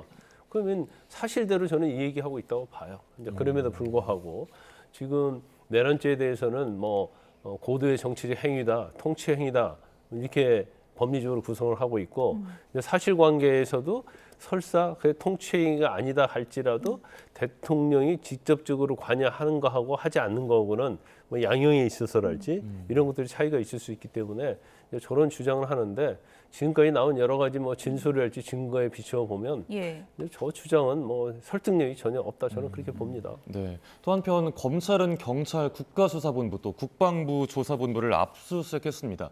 이게 계엄 당시에 체포조를 동원했다라는 의혹과 관련이 된 건데 구체적으로 어떤 내용인가요? 일단 이제 체포 방첩사령부에서 이제 경찰에 이제 국수본에 이제 그 왜 10명을 지원했는지는 명백하게 안 나타나고 있어요. 그런데 이게 여의도 국회에서 질서 유지를 해서 10명을 보내달랐다고 하는데 사실은 질서 유지를 해서 이 강력경에서 10명이 가봤자 아무 필요 없는 거거든요. 그때는 엄청나게 군집이 많이 돼 있고 오늘 국회가 또 굉장히 넓어요. 그리고 이미 군인이 가 있잖아요. 그래서 그건 맞지 않는 것 같고 그럼 왜 강력계 형사들은 주로 이제 체포랄지 수사에 있어서는 굉장히 베테랑들이단 말이에요. 그래서 지금 검찰은 10명 자체가 이제 체포조 운영을 하기 위해서 뭐 좀 도와달라 한 것이 아닌가. 그래서 일단 10명은 영등포경찰서 10명은 특정을 했다는 거 아닙니까? 그래서 뭐 체포조로서 실제로 현장에 갔는지 안 갔는지는 아직 밝혀지지 않았어요. 그렇지만 적어도 대기까지는 한 걸로 알려져 있거든요. 그러면 이 체포조를 누가 지시를 해서 대기하고 시행을 하려고 했느냐. 이거 중요한 거예요. 그래서 설사 10명이 투입이 안 됐고 대기만 했다 하더라도 이건 내란에 가담이 된 거예요. 내란죄. 그렇기 때문에 실제 행위가 없었어요. 그렇죠. 그래서 우정수 본부장이 일단 참고인으로서 휴대전화 압수하고 그랬는데 만약에 우정수 본부장이 관여를 해가지고 그런 뭐 지시를 했다 하면 경우 따라서는 내란죄로 또 재판을 받을 수 있는 경우가 생길 수 있는 거죠. 저는 어제 사실 이 속보를 보고 경찰 수사 총책임자 휴대전화까지 압수수색이 된 거잖아요. 일종의 좀 지금 수사 신경전 속에서 지금 검경 간의 약간 신경전인가 이런 일환으로 보는 또 시각도 있었는데 그건 전혀 없다고 보십니까? 아니 뭐 그런 시각이 있을 수도 있죠. 근데 그런 시각만 가지고는 법원에서 압수수색 영장을 발부받을 수 없죠. 이미 그에 관련된 군 관계자 진술이랄지 여러 가지 증거가 있기 때문에 그걸 가지고 법원에 영장을 신청해서 영장이 나온 거거든요. 그러면 그런 증거 없이 영장이 뭐 압수수색 영장이 발부될 가능성은 없겠죠. 그래서 그 부분에 대해서는 전혀 근거가 없는데 단지 뭐 서로 힘겨루기 위해서 했다. 이건 그렇게 볼 수는 없어요. 예. 네. 만약에 체포조 운영 관여 의혹이 수면 위로 떠오르면 계엄을 셀프 수사한다 이런 비판이 제기될 수도 있지 않겠습니까? 그렇죠. 만약에 하나 뭐 검찰에서 수사를 했는데 우정수 본부장이 그 체포지 10명에 대해서 어떤 형태로든지 관여를 했다고 한다면 이제 본인도 내란죄로 처벌 가능성이 있어요. 물론 결과는 안 나왔지만 그래서 그러한 증거가 나타나고 검찰에서 이제 참고인을 조사한다는 거 아닙니까? 예. 아마 제가 볼 때 애구를 해주는 것 같습니다. 그런데 참고인 조사하고 휴대전화 압수하고 또 여러 가지 내용이 나왔는데 거기에 만약에 우정수 본부장이 관여돼 있다고 하면 피의자로 전환될 거거든요. 검찰이 경찰을 수사할 수밖에 없는 그런 상황인 그렇죠, 거예요. 그렇죠. 예. 지금 뭐 검찰청법에는 경찰 수사할 수 있도록 되어 있으니까. 예. 그러면 이제 만약에 피의자로 전환이 된다고 한다면 예. 결국 수사본부장 직위를 내려놔야겠죠. 계엄 수사 관련해서는 뭐 검경이 수사 주도권 다툼도 있었지만 이렇게 뭐 검찰이 경찰을 수사하는 상황까지도 갈 수 있다는 점에서 이 대목도 좀 관전 포인트가 될 것 같습니다. 이화영 전 부지사 항소심 선고가 어제 있어가지고 이 내용도 좀 다뤄보도록 하겠습니다. 어제 보니까 1심보다는 형량이 조금 줄었던데 그거 왜 그런 거예요? 여러 가지 사정을 참조했겠죠. 예. 그래서 이제 항소 1심이 사실 이제 9년 6개월은 중형 중에 중형이에요. 그런데 이제 판사마다 이 판단하는 건 다르거든요. 그래서 뭐 9년 6개월보다는 이제 여러 가지 사정 감안해서 이제 7년 8개월로 감형했다. 이건 뭐 거의 판사의 재량으로 했다 이렇게 볼 수가 있어요. 네. 이번 그 이화영 전 부지사의 항소심 선고 결과가 나오면서 자연스럽게 이재명 대표 재판에도 관심이 쏠리잖아요. 어떤 영향을 미칠까요? 일단 이 이화영 씨와 관련된 공소장에 보면 이재명 대표가 이제 공모했다고 돼 있거든요. 그리고 지금 범죄 혐의 중에서 대북 송금과 관련된 것은 이제 500만 달러하고 300만 달러가 있는데 예. 500만 달러는 이제 경기도가 북한의 이제 스마트팜 네. 관련된 거 500만을 대신 지불했다는 거고 300만 달러는 이재명 대표가 방북하는 의전용으로 300만 달러 지급했다는 것이 공소 사실이거든요. 예. 그러면 경기도 도지사였던 이재명 대표가 경기도 스마트팜과 관련이 돼 있고, 그다음에 의전도 뭐 이재명 대표가 방북원과 관련이 돼 있기 때문에 이제 검찰은 이걸 공범관계를 본 거예요. 예. 1심과 2심에서 이걸 뭐 공범이다 이렇게는 적시를 안 했지만 이제 전체적으로 보면 여기에서 수혜를 입은 사람은 이제 이재명 대표가 아니냐. 그러면 사실은 실무적인 것은 이화영 씨가 했는데 이화영 씨는 다 부인을 하고 있고 예. 또 이재명 대표는 이제 관련이 없다고 얘기를 하고 있죠.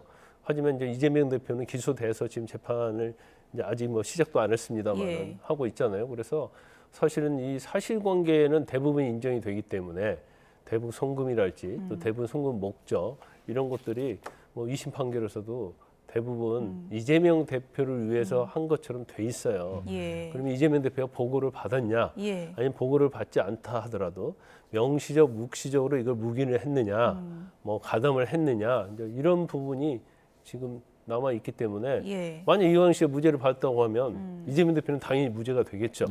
그런데 이화영 변호사도 1심 때 그런 얘기했잖아요. 이화영 씨의 만에 하나 유죄를 받으면 이재명 대표의 유죄로 추정되는 문건이 될 수 있다. 이런 식으로 변론을 한 적도 있기 때문에 예. 이화영 씨에 대한 2심 판결 만약에 대법원에서 확정이 되면 이건 뭐 이재명 대표에게는 굉장히 불리한 요소로 작용할 수 있다 이렇게 볼 수 있어요. 끝으로 이걸 좀 짚어볼게요. 어쨌든 이화영 재판이 이제 항소심까지 나온 거고 이재명 대표 재판은 이제 시작이 될 텐데 어떤 부분이 최대 쟁점이 될지 조금 전에도 짚어주셨지만 다시 한번 좀 정리해 주시면 좋을 것 같고요. 이화영 전 부지사가 이재명 당시 도지사에게 보고를 했는지 여부와 관련해서는 진술에 좀 엇갈린 부분이 있었잖아요. 그거는 어떻게 좀 정리가 될까요? 일단 이제 보고했는지 여부가 일단 뭐 중요한 쟁점이 됐었잖아요. 예. 그런데 결과적으로 보고했다고 이화영 씨가 진술을 했다가 이거 번복을 했단 말이에요. 이제 검찰의 회의에서 그렇고 그런 적이 없다 이렇게 얘기를 했는데 제가 개인적으로 볼 때는 설사 이제 보고를 하지 않았다 하더라도 지금 이제까지 나타난 여러 가지 증거에 대한 판단을 어떻게 하느냐에 따라 달라질 거라고 보여요. 이제 보고를 했다고 하면 이거 완전한 직접 증거가 되겠죠. 예. 그런데 같이 북한에 관련된 사람도 찍은 사진이랄지 출장 보고서랄지 그다음에 갔다 와서 결과 보고했고 거기에 대해서 물론 이재명 대표는 형식적으로 결재를 했다고 하지만 그런 거에 대한 증거 가치 판단. 그럼 이제 김성태가 이재명 대표하고 전화 받고서 전화했다고 하잖아요. 그래서 많이 도와달라고 했고 뭐 그런 내용을 다 아는 취지였고 또 이화영 씨도 처음에 시작할 때 이재명 대표를 위해서 좀 일을 해줘라. 그러면 대통령이 되면 가만히 있겠냐. 이제 이런 진순들을 뭐 직접적이 아닌 거라 하더라도 이제 간접적인 걸 전체적으로 봐서 이재명 대표가 알고 있었고 이재명 대표가 여기에 조금이라도 묵시적이라도 관여됐다고 하면 뭐 유죄 판결이 되는 거고요. 그렇지 않고 이 정도 증거만 가지고는 이재명 대표가 뭐 대북 송금에 관여했다고 보일 여지가 없다 하면 또 무죄가 되겠죠. 하지만 이화영에 대해서 유죄 판결이 났다는 것은 이재명 대표에게는 굉장히 불리하게 작용할 것이다 이렇게 봅니다. 네, 이재명 당시 도지사의 인지 여부, 이게 이제 최대 쟁점이 될 것으로 보입니다. 여기까지 줄이겠습니다. 지금까지 김광삼 변호사였습니다. 고맙습니다.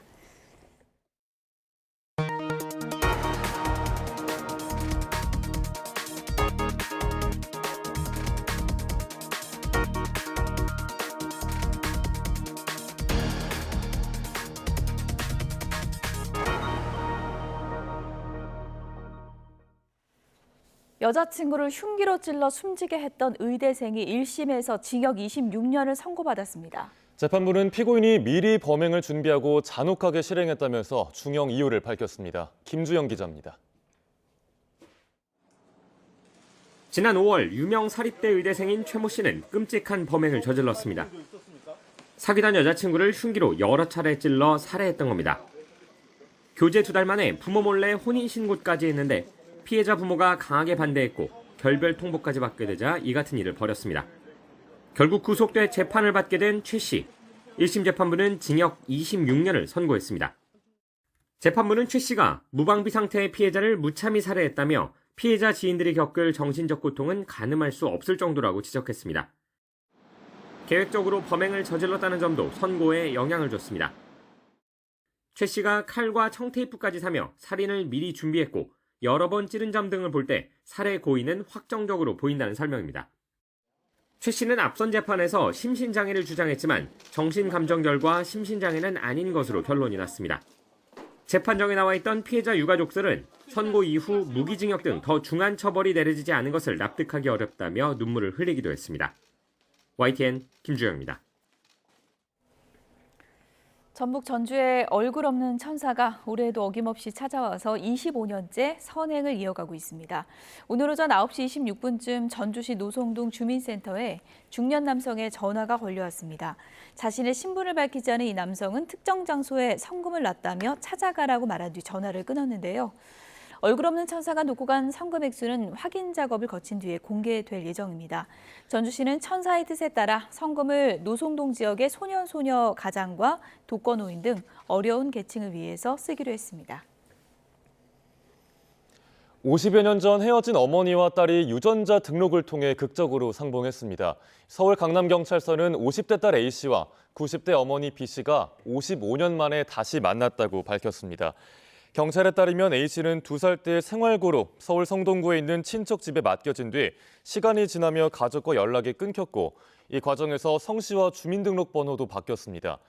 A씨는 헤어진 가족을 찾기 위해 지난 2019년 5월 강남서를 찾아 실종 신고를 한 뒤 유전자를 등록했는데 올해 5월 어머니 B씨도 포항 남부서에 유전자 등록을 하면서 가족 상봉에 물꼬가 트였습니다. 경찰은 지난 8월 A씨의 유전자를 다시 채취했고 아동권리보장원, 국립과학수사연구원과 협력해 2사람이 모녀 사이임을 확인했습니다.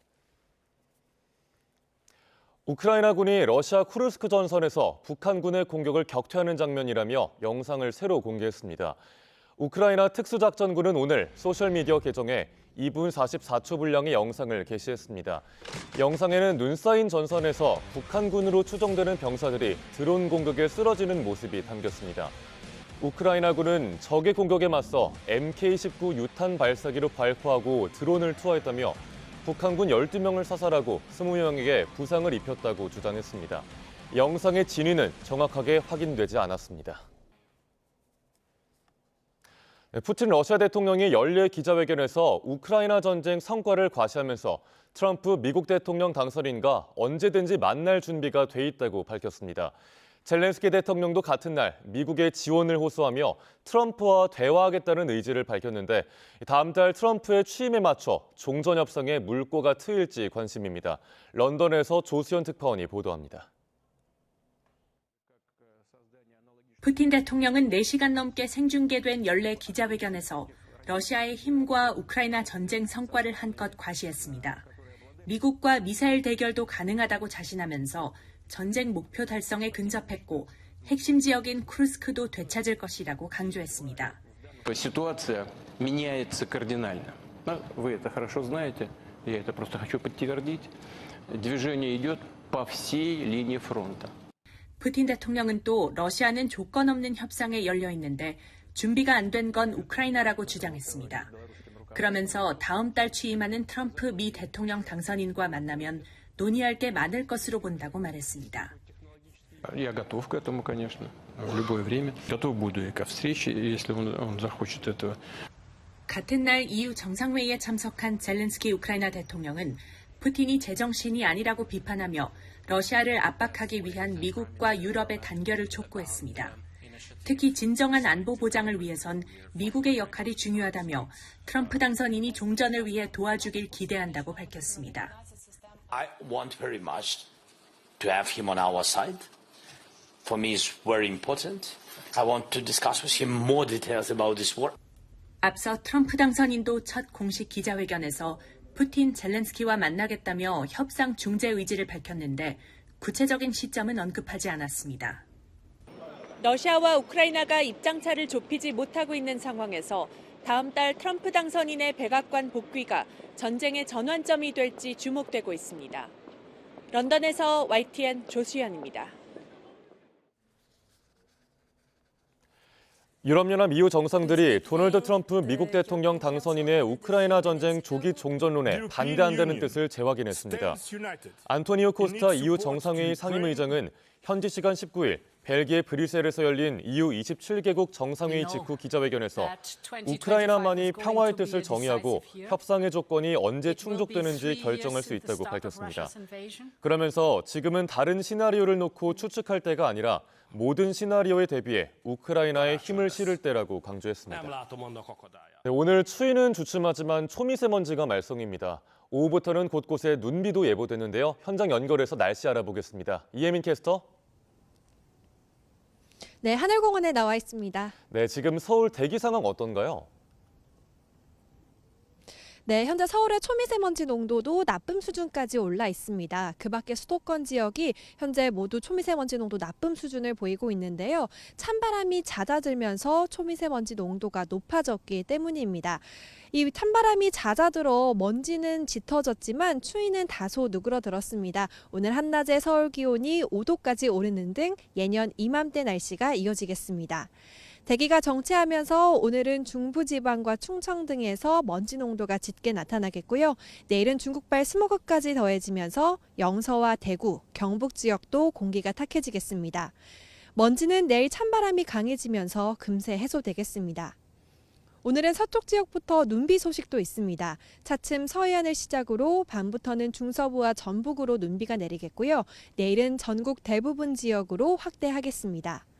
제주도에는 대설주의보가 발령된 가운데 모레까지 최고 20cm의 폭설이 쏟아지겠고요.